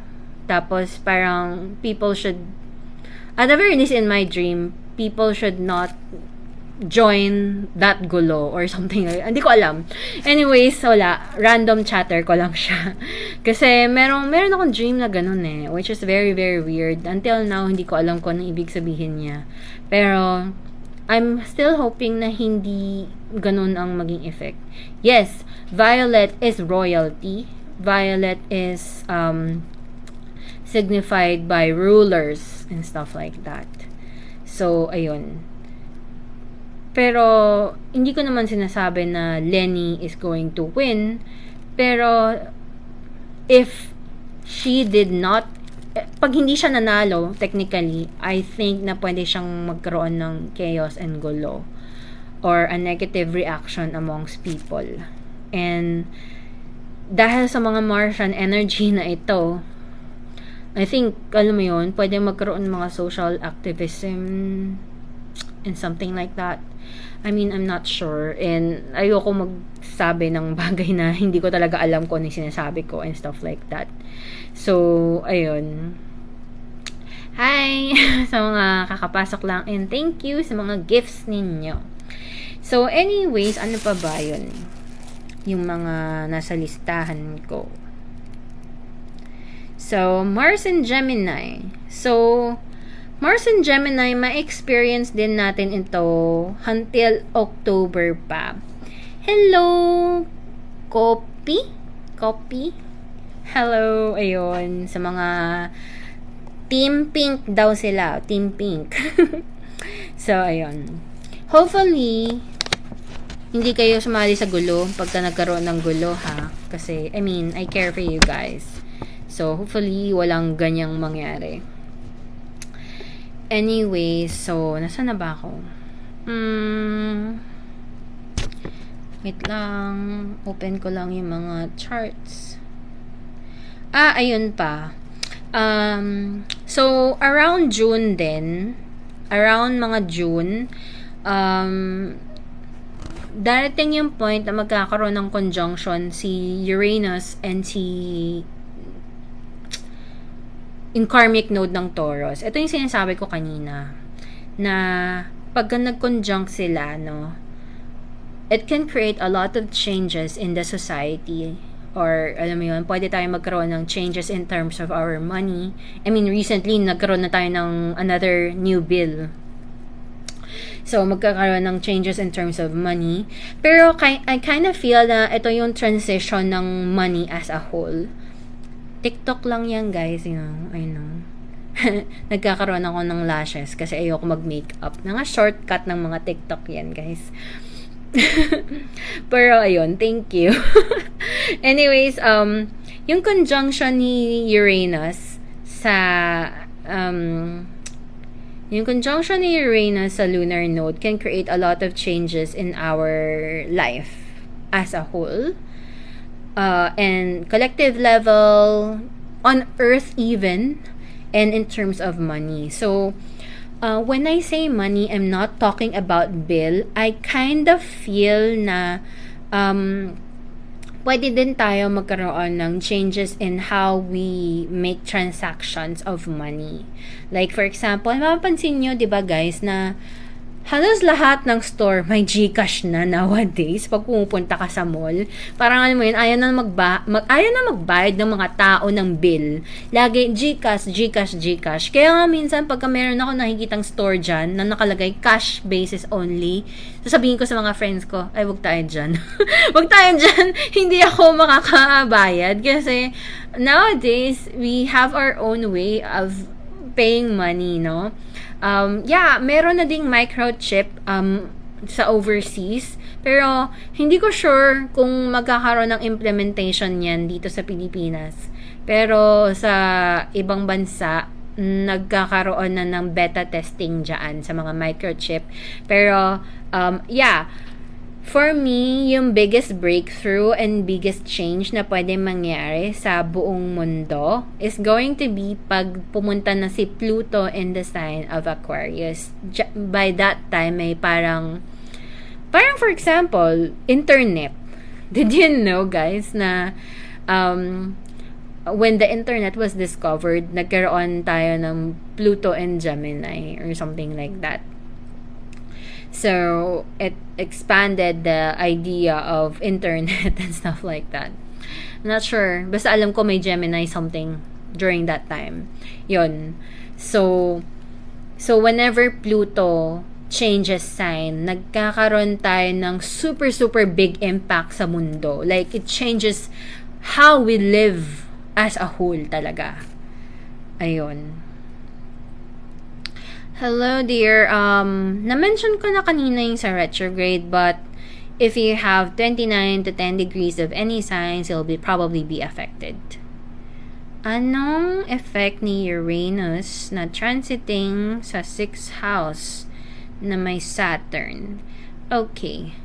This can be talking about, it really depends, pero usually, it could either be your work or your health na meron kang kailangang ayusin in most cases. Maybe you are going to be forced to change certain habits, bad habit na you probably have or has na ginagawa mo pero hindi nakakabuti para sa'yo. Yung mga ganyan. There's something that you need to change in your life. Medyo complicated kasi marami tayong mga issue na kailangan i-check kasi if you are a Libra rising, that is not your Taurus. If Libra rising ka, ang Taurus mo is going to be 8th house. Not the 6th house. The 6th house is going to be Pisces pagka Libra rising ka. So, mali yung binigay mong information sa akin. So, that's going to be your 8th house, not 6th house. Ayun. Yes. Okay. I just want to make this clear. Pag hindi porket Mercury and Gemini ang retrograde means na exempted ka sa Mercury retrograde. In fact, dahil Mercury in Gemini ka, ikaw ang number 1 sa listahan ng tatamaan ng retrograde. So, yun. And ang sample ko dyan is my mother, actually. My mother has Sun in Gemini and Mercury in Gemini. conjunct. Yan. And then, wala pang Mercury retrograde, sumakit na yung ulo ko, guys. Wala pang Mercury retrograde, sumakit na yung ulo ko. Ganun kadami yung kapalpakan na inabot namin. Or mga mali. To the point na minsan pagka mayroon siyang bibilhin, ako na lang yung bibili. Kasi feeling ko mas tama pag ako yung bibili. kaysa papaubaya ako sa kanya. Kasi puro laging may mali. Mga ganon. Or lagi na lang meron siyang information na hindi nakukuha. Kahit na ilang beses ko na siyang na-mention. Mga ganon. Anyways, hello po kay Team Payaman Latest. Wow. Okay, Libra, Venus, Sun and Rising in Virgo po. Yes. Ganito kasi, isipin nyo guys, si Gemini and Virgo, they excel in Mercury. Pero, ito na lang isipin niyo. You are good in Mercury, pero may problema si Mercury kasi retrograde siya. So, syempre, you'll be affected. Di ba? Kasi, in short, kung okay ang Mercury mo, or kung weak ang Mercury mo, you'll be affected. Actually, everyone is going to be affected. Mas affected lang talaga si Gemini, si Virgo, si Pisces, yun. Okay, this is really a good question. Ano ang difference ng transits sa chart sa mismong planeta? Now, transits kasi is yung nagbibigay sa atin ng idea kung ano yung nangyayari sa buhay natin. Or whether it's months from now, today, tomorrow, or, kung ano yung pwede maging ang hirap pag Tagalog. Ano magiging epekto ng transits sa life natin during a specific period of time. Kasi kung ano yung nasa chart natin, that is our chart. It's part of our personality in how we think, how we move, our attitudes in life. So, in short, pag sinabi natin natal chart mo yan, ugali mo lang yan. It does not really tell us kung ano yung mangyayari sa atin. Well, it does not always tell us kung ano yung, alam mo yun, ano yung events that could take place and affect us. Ayun. So, ganun siya, actually.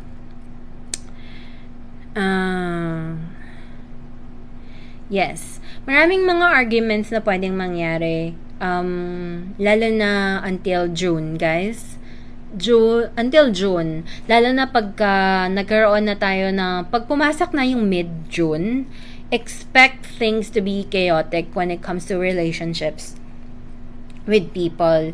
Kasi, nandito si Venus in Gemini, Mercury in Gemini, and then si Mars in the sign of Aries. So, ito yung times na pwede ka rin maka-encounter ng cheating sa mga partners mo, or pwede ka lang din talaga magkaroon ng arguments with people kasi people can be alam mo yun, meron silang paiba-ibang factor. One day, ito yung decision nila, mamaya, iba na naman, mga ganun. That's actually common na pwedeng mangyari, okay? When Aries and Gemini is very much active sa chart mo, tapos nagkaroon pa ng transits na yan sa June, pwede kang magkaroon ng situation na ang daming arguments. Pero ibig din sabihin nun is magiging eventful ang life mo, maraming mangyayari sa buhay mo. Yun. Okay, sa mga tao na hindi nakaabot sa first part of this live, don't worry, i-upload ko siya sa Facebook group later. Yun. Yeah, ngayon pa lang, Mars and Mercury is very active. Pero nasa Pisces siya. So, hindi natin masyado pinapansin kasi Mercury in Taurus, medyo shy yan eh. Pag meron kang Mercury and Taurus, yan yung mga tipo ng tao na parang hindi masyadong nagsasalita and stuff like that. They try to keep it with themselves and stuff like that. They do not express masyado their opinion, but they might be feeling a lot of things. Pero pagka kunyari, nakita mo yung energy na meron kang Sun in Cancer, tapos may Gemini, tapos may Aries, ay nako, gulo yan guys. Gulo yan. So, make sure na alam nyo yung mga pinapasok nyong situations by that time.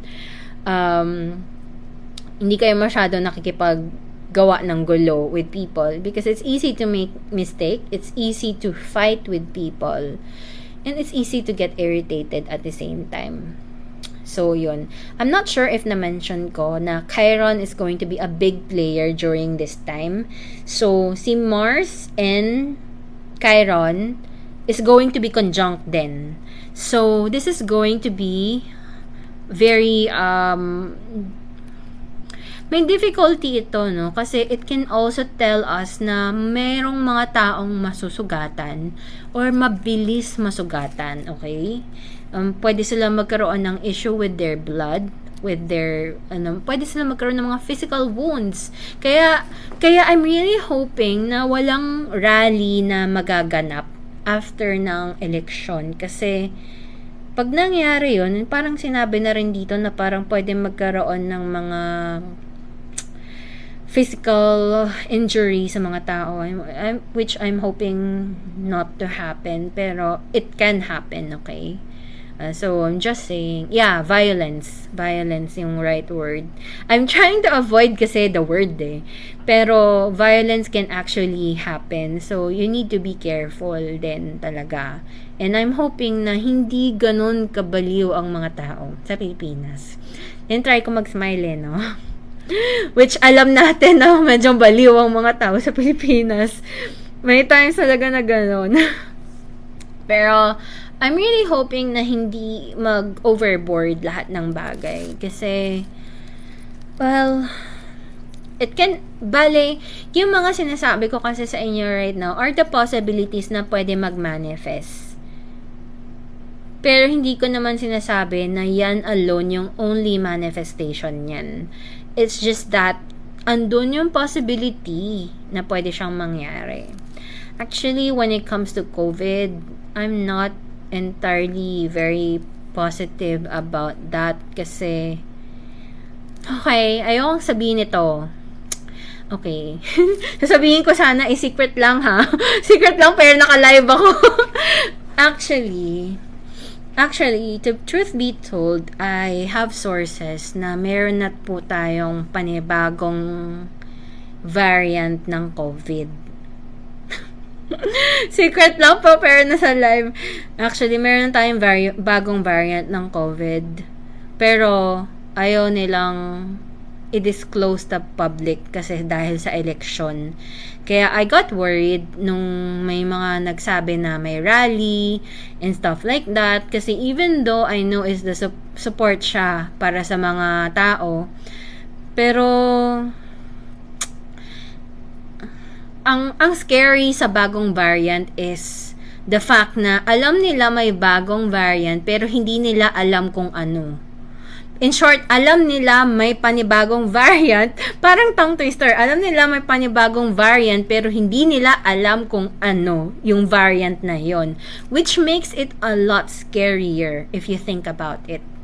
Kasi alam nila may bagong variant pero hindi nila mabigyan ng name, hindi nila mabigyan ng more information kung ano yung variant na yon. Pero it makes it a lot scarier kasi kahit sila hindi nila alam. So, yan yung isa sa mga scary things about it kasi hindi ko masabi na magiging okay na yung COVID. It's just that maybe COVID is the least of our concerns kasi mayroon na tayong panibagong issue na kailangan harapin. So, and honestly, I told some people nga na I told some people na feeling ko nga darating yung point na kailangan na natin lumipat ng bansa kasi ng bansa, ng planeta. Kasi sirang-sira na yung Earth. Actually, I did mention this like years ago sa friend ko. Tapos tinawanan lang niya ako. Sabi niya, baliw daw ako. Which hindi naman ako nagulat kasi sobrang baliw ng idea ko. So sabi ko sa kanya, kailan kaya magkakaroon ng black hole para makapaglipat na tayo ng planeta? Kasi feeling ko, ever since COVID started, hindi na natin talaga maayos yung COVID. Kasi the fact na wala silang cure, wala silang way to remove COVID, basically they are telling us to live with COVID. Hindi na talaga siya mawawala. You need to kailangan mo nang mabuhay sa new reality na COVID is actually part of us na. So, hindi siya baka. I think it's a guaranteed thing na magkakaroon ng lockdown after ng election. I think na-mention ko na rin to before. So, for sure, magkakaroon ng lockdown. And yung number one reason for that is that there's a new variant. Not again. And if magkakaroon tayo ng new variant, it might have to do with something sa skin ng tao siguro. Or something na it can affect some form of wound na pwedeng, hindi ko alam. Pwede siyang wound na wound na pwedeng visible or something like that. I'm not really sure. Kasi hindi ako masyado magaling sa mga ganitong klaseng prediction no. So I can only make assumption when it comes to looking at the energies ng mga charts, ng mga possible manifestation. Pero yun. Mars in Aries in the 10th house, that's actually really good. Kasi it can give highlight to your career or how other people see you. Pero kasi you need to put into consideration na itong Mars in Aries is also going to conjunct Chiron. And Chiron is the wounded healer. Ganda pakinggan, diba? Pag sinabi nating wounded healer. Pero sa totoo lang, guys, yung wounded healer na ito has a lot of pain. So, if that is affecting your 10th house, there's also a very small chance na pwede ka rin maka-experience ng pain or some form of issue when it comes to your reputation. Maybe someone attacks you or someone says something about you. Alam mo yun, mga taong inggit or something, tapos maapektuhan yung reputation mo or career mo. That is also possible. Pero at the same time, pwede ka rin umangat when it comes to your reputation. Alam mo yun? Kasi there's a healing that comes with it. So, yun.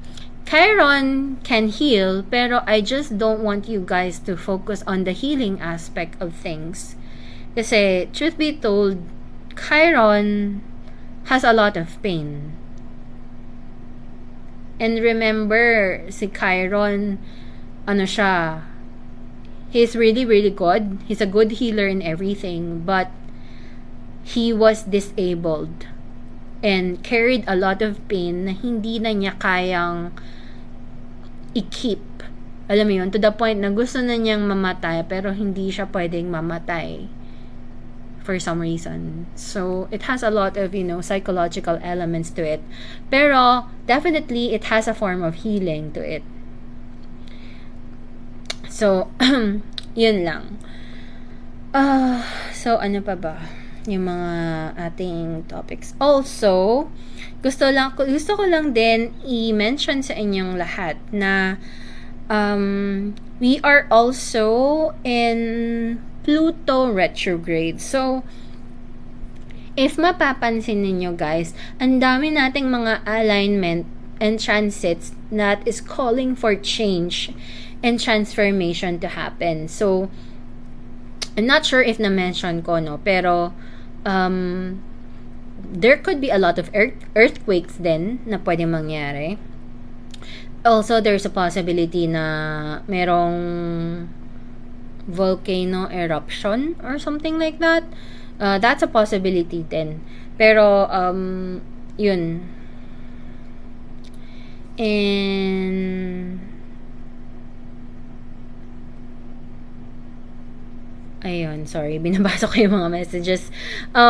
Anyways, ano ba? Pluto retrograde is calling for transformation. Tapos, the fact na magkakaroon tayo ng conjunction ni Uranus and Rahu, it can really be something sa Earth. Alam mo yon?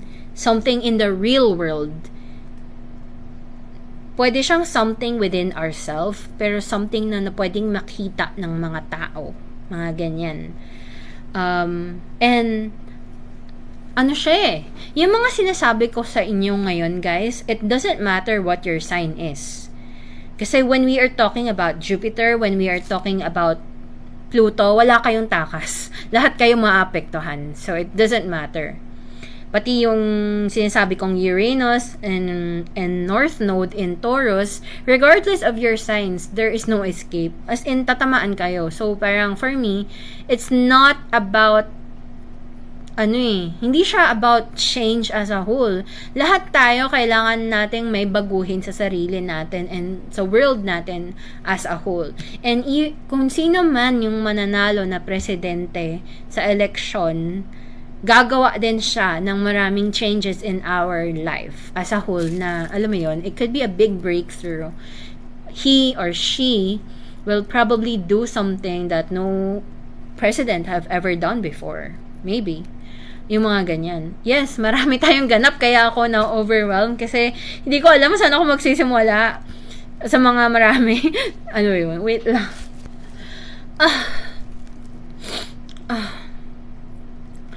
So, ayun.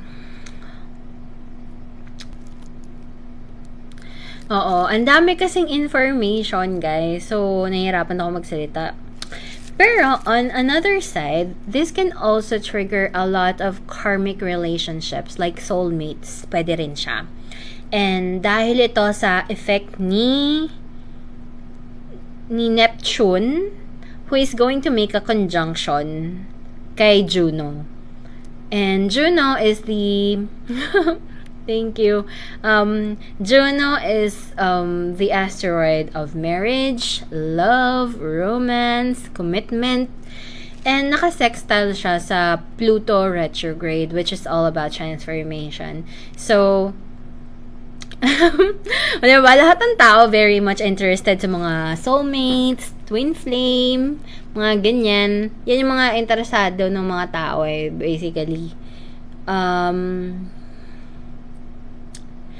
So, pwede siyang maging situation na parang pwede magkaroon ng rekindling effect or when it comes to lalo na yung mga twin flame relationships or karmic relationships, pwede kayong magkaroon ng mga rekindle moments or ito rin yung time na pwede mong ma-encounter yung other half mo.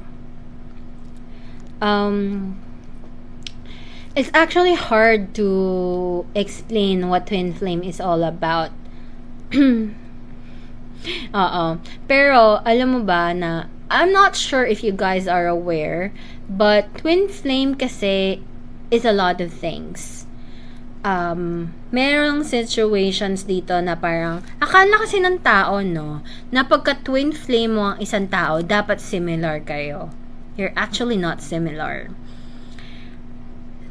Yung twin flame mo, most likely, will be the opposite version of you. Like, for example, kung nerd ka, probably yung twin flame mo is someone like a prom king type of person or prom queen type of person. Alam mo yun? Kung introvert ka, siya yung tipong extrovert kind of person. You are polar opposite. Pero at the same time, may similarity kayo. And then when you both combine together, everything becomes so complete. Na parang, kaya usually, pagka you have found your twin flame, most likely, yung mga babae cannot love another man anymore. I mean, they can, pero mahihirapan na sila to actually love someone. Kasi syempre, lalo na pag nakipag-sex ka na sa twin flame mo. Ayoko ng ganun topic, pero kailangan ko pag-usapan. Once you have sex or have sexual intercourse with your twin flame, it's actually a bit different from it's actually a bit different from how it is sa ibang mga magiging partners mo or lalaki or babae, ano ba yun? It's a bit different kasi iba yung pakiramdam when you unite yourself with your twin flame. Kasi ano siya, meron siyang kakaibang feeling talaga na you will never find with another partner. Like, you know, if you try to be with another relationship and you try to have sex with them, it won't feel the same anymore, and it will make you feel na parang, is this what sex is all about before? Kasi parang hindi same eh. So, merong ganong mga situations na pwedeng mag-manifest, which makes it a little bit hard to actually be with another person. And unless na lang napipilitin mo na lang yung sarili mo to be with that person for the sake of being with someone because you don't want to be lonely, or for the sake of I don't know, for the sake of sex.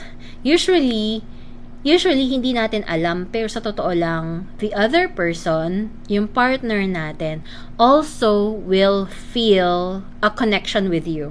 They may not acknowledge na twin flame yon, pero alam nila na there's something about you. You know, hindi siya one-sided madalas. Hindi siya one-sided. Yun. Usually, there's a lot of indications naman in astrology about twin flames. Pero madalas, it has a lot to do with the karmic nodes na Rahu and Ketu. So, lalo na pagka mayroon kayong indication ng first house nyo and seventh house nyo, merong Rahu and Ketu, if may any time na may conjunction sa Rahu and Ketu ninyong dalawa na partner mo, tumataas yung level of your chart. Lalo na pagka mapapansin mo na merong polar opposites na nangyayari sa chart ninyo. For example, if your chart is purely introvert, nasa baba lahat yung mga planeta, tapos yung chart niya, lahat nasa taas, tapos meron din kayong mga indications na yon, most likely twin flame kayo. May ganun siya.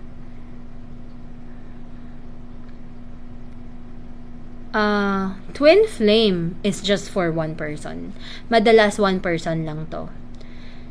Kasi hindi siya soulmate. Soulmate, you'll have a lot of that. You know, soulmate, marami kang magiging soulmate. Pero twin flame, this is just a one person kind of thing.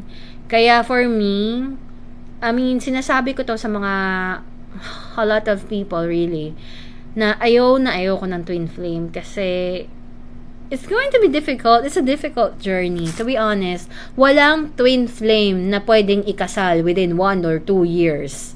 Walang ganon. If that is the case for you, that's probably not a twin flame. It's impossible kasi talaga siya. Maraming pinagdadaanan ang mga twin flame. Marami silang mga, alam mo yun, it's either ikaw yung naghahabol sa kanila or sila yung hahabol sa'yo. Nagkakaroon ng mga complications eh. And at the same time, it has a lot to do with spirituality. And one of you is going to be a lot more spiritually heightened than the other. Merong ganon. And yes, every time you get to meet your twin flame, oo, syempre yun yung goal, na sila yung maghabol. Pero kahit naman anong gawin natin, no, there's going to be some form of running and chasing talaga when it comes to twin flame. Kaya yung mga tao na nagsasabi na twin flame ko to hindi lang niya alam na nag-i-exist ako, that's bullshit. Alam mo yun, there's no such thing as like that. Kasi when you meet your twin flame, kailangan ma-acknowledge ka nila. Alam mo yon? Like, the moment na nagkita kayo, your eyes meet, it feels as if time stops. Ganon siya. Hello! Sa mga kakarating lang, as if time stops talaga. Alam mo yun? Ganon yung twin flame energy talaga yeah.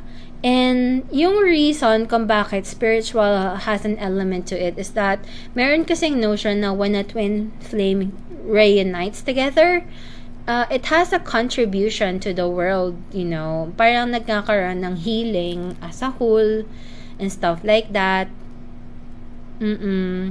Kaya pagka may nagsabi na twin flame ko si ganitong artista pero hindi niya alam na twin flame kami, most likely hindi yan twin flame.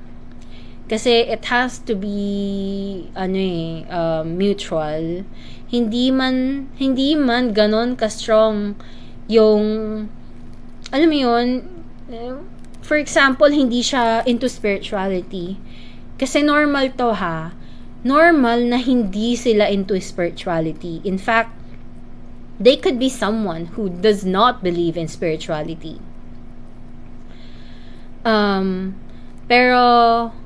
Pero ano siya, ang mangyayari kasi niyan is that everything that you encounter, darating yung point na ma-encounter din nila yun. So, right now, hindi sila into spirituality. As you grow, they actually grow as well. And then, eventually, magkakaroon din sila ng interest sa spirituality in their own way. So, may mga ganon talagang mga situation. Pero yun, kaya for me, ikaw talaga dapat ang nakakaalam kung twin flame mo yung isang tao. Unless na lang napipilitin mo na lang maging twin flame yun. Kasi may mga tao din talaga na, I would be honest, kaya ayoko ng mga twin flame reading. Kasi it's hard to give the news It's hard to give the news as a reader. Na sasabihin nila gusto nila ng twin flame reading, pero pagdating ko sa reading, tas makikita ko na hindi mo to twin flame, syempre mag-hysterical yung tao na, hindi, twin flame ko to, no, ganyan. Syempre, it's hard, kaya ayoko ng twin flame reading kasi hindi naman porket feeling mo na twin flame mo siya, meaning twin flame mo siya. Most likely, hindi kasi ganun lagi Okay? Maggie, that's actually normal.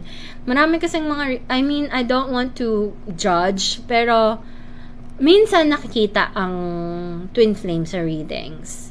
Pero not all the time. It depends. Minsan kasi siguro rare, hindi ako lagi nakakakita ng twin flame sa readings. Pero meron ako mga naging client na ganon.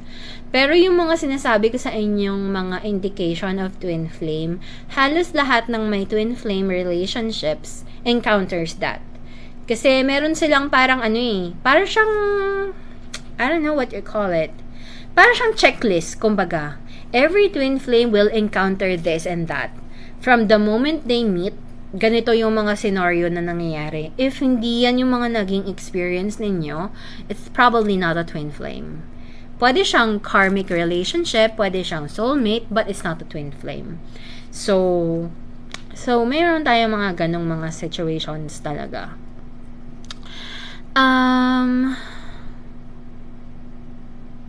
It depends. So, ayun. Na-sidetrack ako sa mga twin flame na tanong ninyo. Pero, ayun. Pwede tayong maka-encounter ng true love during this time. And, when we call karmic, by the way, iba-iba siya. Meron siyang karmic in a good way and karmic in a bad way. So, pag sinabi natin karmic, it doesn't necessarily mean bad, and it doesn't necessarily mean good. If your relationship is all about toxic situation and stuff like that, pero feeling mo twin flame mo siya, pero puro gulo siya in everything, it's not a twin flame. Remember, if twin flame ang relationship mo sa isang tao, that person is going to care for you and love you for who you are. And kahit na sobrang magkaiba kayong tao, he will still treat you right. Kahit na hindi nag-work yung situation. Kahit na nagiging problematic ang situation. So, kung binabastos ka ng partner mo and stuff like that, and you still think na it's a twin flame, I'm telling you, it's not a twin flame. Kasi, merong kakaibang love factor ang twin flame kasi. So, yun. So, people easily confuse twin flame sa mga toxic relationship eh. Meron din siyang, pwede rin siyang magkaroon ng toxicity, pero that's not what their relationship is all about. There's really some form of love there. Kumbaga, ang mga twin flame relationship kasi, no, meron silang certain love affair na kahit na parang Romeo and Juliet. Parang, alam mo yun, they wanted each other and love each other, pero may mga things in life that prevents them in being together. And hindi dahil na binabastos ni Romeo si Juliet, pero meron outside interferences na it forces them to make other decisions and not pursue their lover in that manner. May mga ganong circumstances ang mga twin flame. Yeah. Pinaka-hate ko ang twin flame relationships. I'd rather avoid it and stuff like that. I was actually in a 10-year relationship with a twin flame. Kaya alam ko yung feeling. So, and until now, I'd rather avoid that. Parang for me, pag may nagpapa-twin flame reading sa akin, gusto ko sabihin, bakit ba gustong-gusto nyo ng twin flame? I'd rather not want a twin flame. Ano mo yun? If I have only the chance, hindi ko gusto ang twin flame.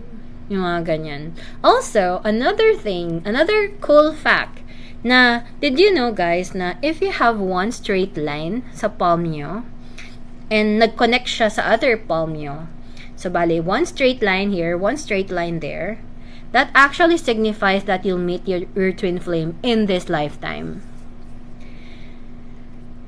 So, yun yung isa sa mga biggest factor. I've learned this sa isang friend na traditionally born siya sa family of witches. Hindi lang yung parang witch.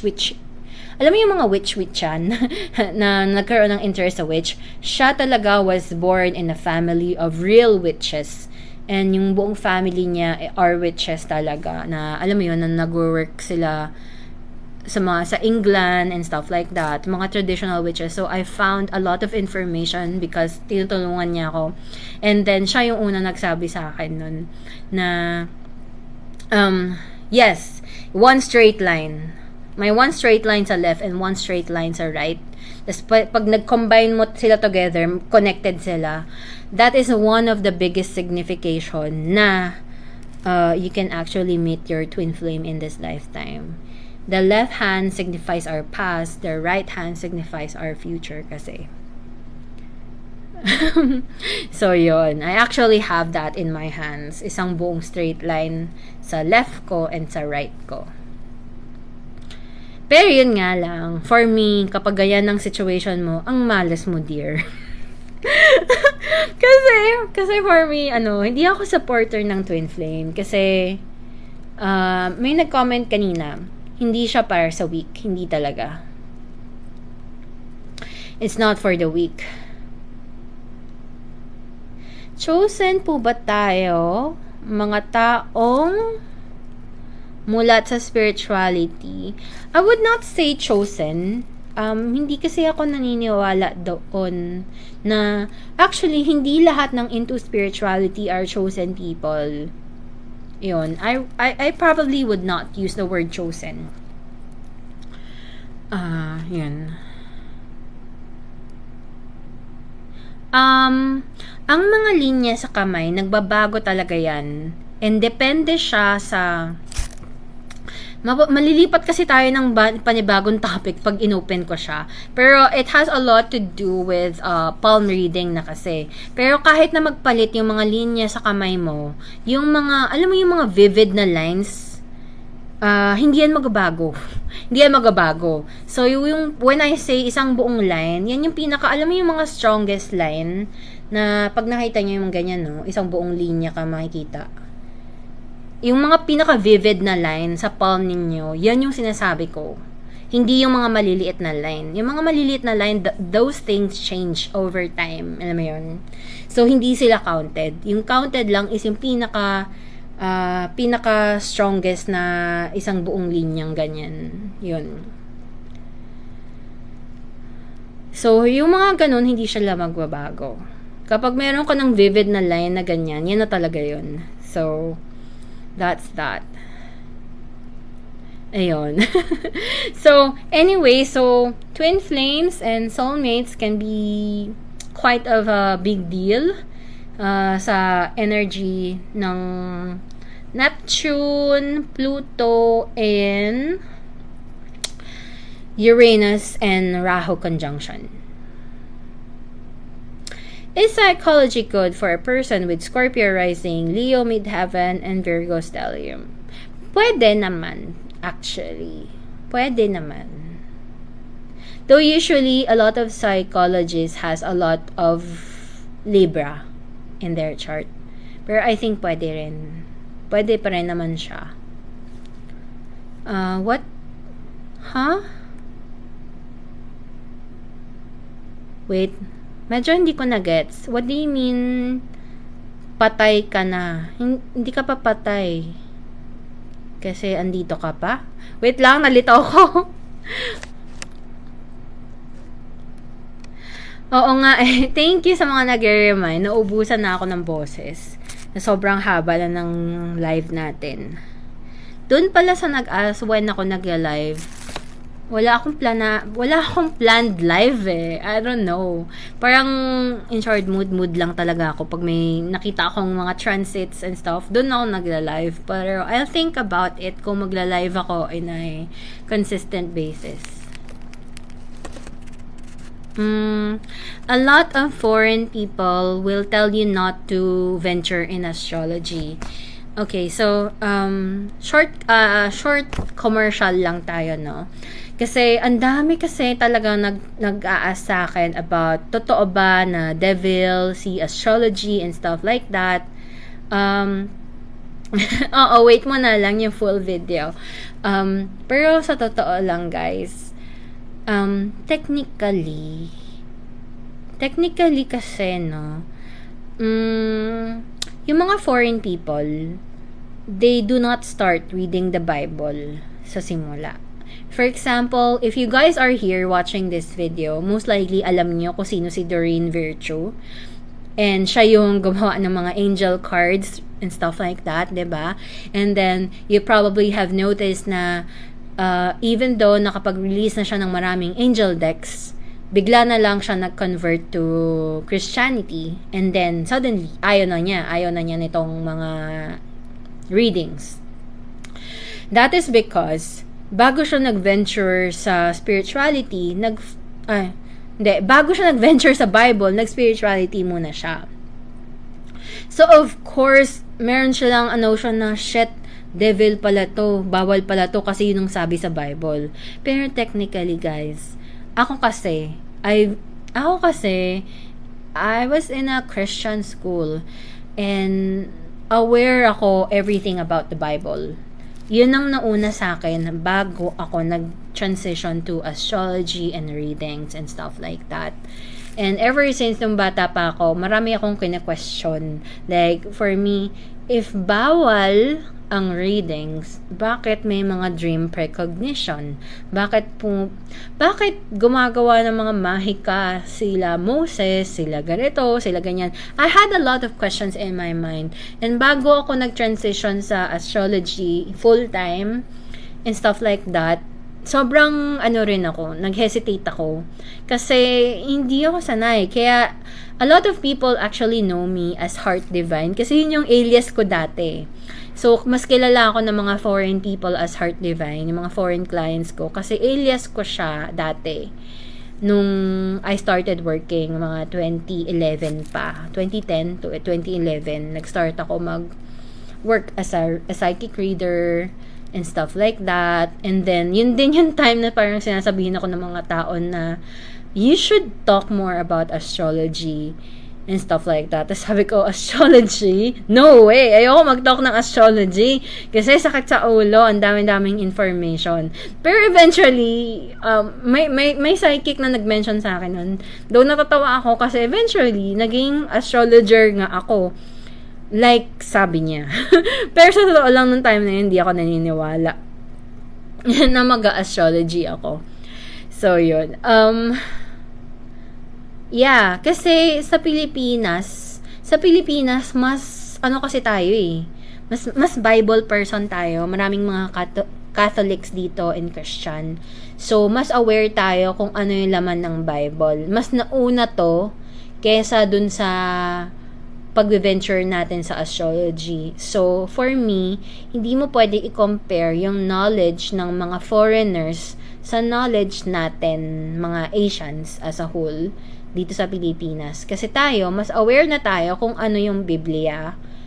So, hindi ka dapat madala sa mga TikTok ng mga foreigners. Pero, I'm not saying na you should focus on what I say or something like that. Hello!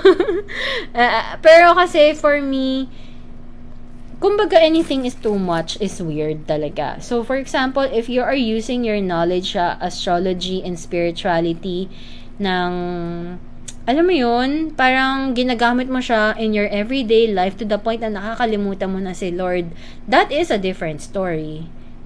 Ibang usapan yon na parang sinasamba mo na siya. Hello! Hindi ko alam paano sabihin yung pangalan mo. Dios Mar? Iligan? Hello. Anyway, so yun. So, tsaka actually, I translated a lot of old texts before. And I translated a lot of, I did a lot of research talaga. And may mga research nga ako na parang Moses was the guardian na nagbabantay ng mga tarot cards way back in the days.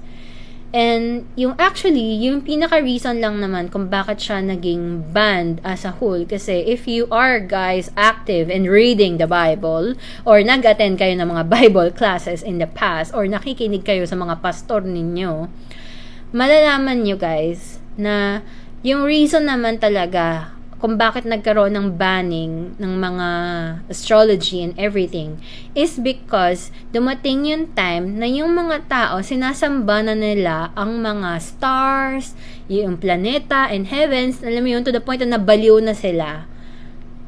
They actually made, yung Tower of Babel ba yun or something like that. Gumawa na sila ng ganyan. To the point na nakalimutan na nila si Lord. Yun yung mali. Yun yung bawal. Pero if you are using it as a guide and stuff like that, I don't think there's anything wrong with that. Alam mo yun? Even though sinasabi nila na bawal ang mga psychic, stuff like that, if you would realize, paano ba ni Mary nakukuha yung mga information niya? Nakukuha niya yun through dreams, through talking with angel, and stuff like that. So, paano mo masasabi na angel talaga yun? Nakikita ni Mary, hindi devil, di ba? Alam mo yun, parang I don't know, people just think of the craziest things para mag-nitpick, para lang i-showcase na pangit ang astrology and stuff like that. I don't think that there's anything negative sa astrology kasi for me, if ayaw talaga ni Lord ng ganitong bagay, hindi niya tayo ibibigyan ng access to that at all. It's just that people are abusing the information kasi, and yun yung mali.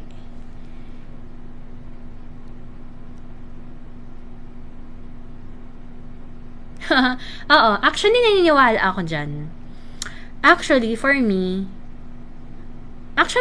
no, si Jesus Christ is just one of the gods. Meron tayong ultimate source.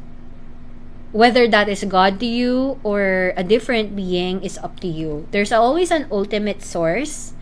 And yun yung talagang source natin.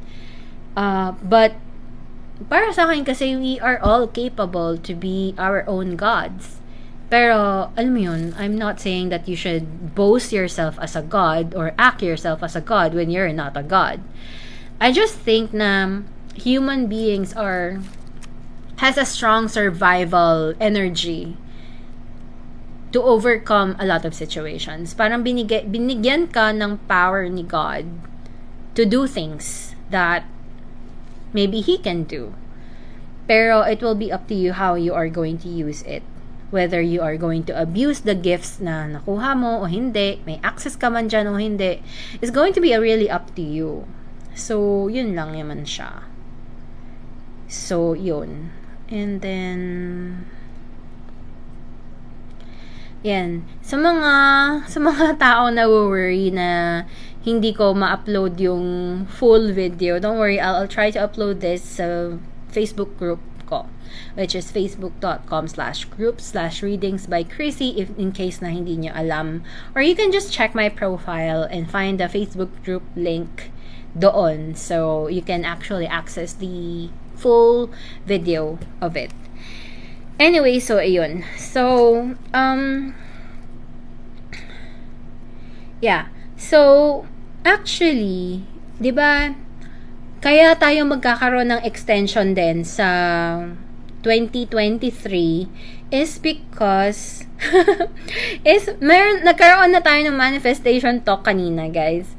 Meron na tayong manifestation talk kanina. So, panoorin nyo na lang yung whole video sa mga nakapag-miss out. Kasi meron din akong mga tips na binigay doon. And then, after November 24, Jupiter is going to be direct, but this time it will direct in the sign of Pisces. So, dadarating tayo sa Pisces again, and then papasok siya ulit sa Aries again. So, it's going to be very interesting how this is going to create, manifestation in your life. Wait lang, open ko lang yung chart for November. Yeah. So sa November, may experience natin ulit yung Jupiter and Neptune conjunction. Magkakaroon daw tayo ulit ng Jupiter Neptune conjunction, and then I would say na around November, doon din natin ma-experience yung mga lucky moments natin kasi during this time marami tayong Sagittarius element, and Sagittarius is really more, alam niyo yun, yung arrow in astrology, yun yung si Jupiter, yun si Sagittarius, ano ba, naguguluhan na ako, yun si Sagittarius, and nagkakaroon siya ng aspect sa Jupiter and Neptune conjunction, so it will create a lot of luck factor in our life. And magkakaroon tayo ng mga lucky moments and lucky breaks din and stuff like that. And then ano yung mga, so maraming magandang moments dyan. It's just that ito yung mga moments na parang alam mo yun, you need to be careful for what you wish for kasi it might just happen, and make sure you are not going to regret kung ano man yung gusto mong makuha by this time, okay? And you also need to be very careful kasi si Mars is in the sign of Gemini during this time, and then retrograde siya. Tapos naka-square siya dito sa Jupiter and Neptune conjunction.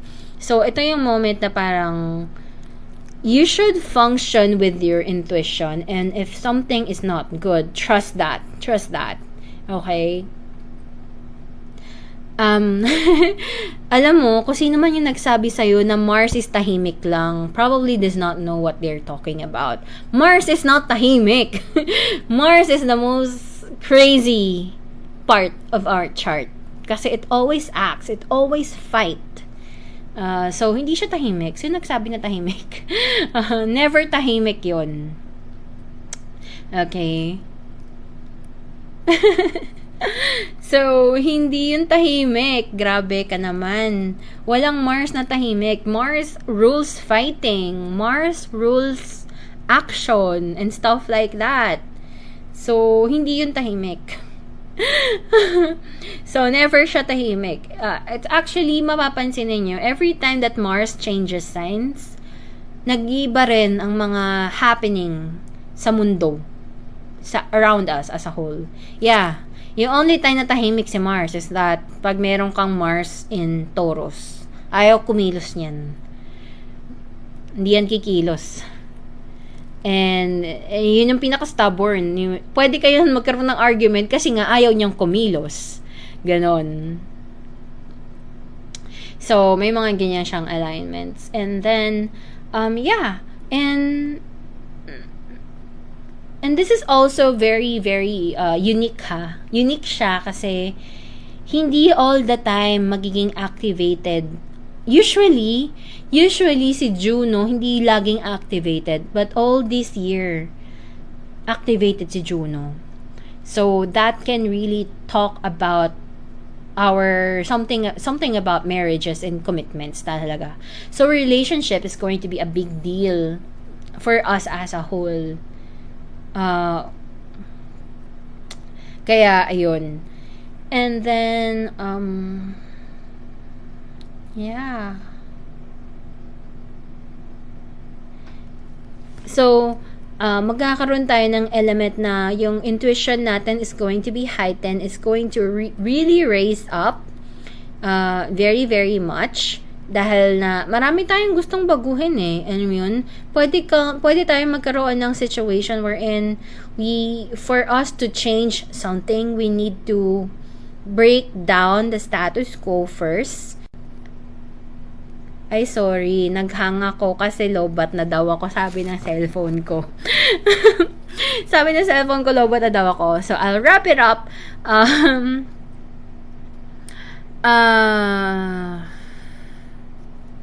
Virgo and Scorpio can be intense, pero hindi naman palaging intense. It really depends, okay? It depends how things are interacting. Pero yun, I'll wrap it up, guys, na technically, all in all, this is all about change. So, yung mga mangyayari in our life in the future is going to change. Everything is going to change. Even how we use money, something about money. Also, I forgot to mention na something about sex or pornography ba ang tawag doon? Something about mga sexual acts can be having some form of highlights then within the year. So, yun. And beauty has a form of element then, and basically there's really going to be changes as a whole. So kumbaga, if you are someone who does not want change, you will have to deal with change to happen talaga as a whole. Pero so that's going to be everything in a nutshell. But technically there's a lot of good fortune and good luck that comes with it talaga. So grab hold of all of those opportunities as much as you can. So, anyways, thank you guys for staying with me. Ang tagal natin, guys. Parang nakailang oras tayo. Sa mga taong na hindi nakahabol, I'll try to upload this sa Facebook group ko. And if you have not joined the Facebook group, you can join for facebook.com/groups/readings by Krissy. So, yun. Thank you po sa lahat. Yun, nalobat na ako. And thank you din sa mga likes and gifts ninyo. Thank you. Ayun. Salamat. Bye-bye.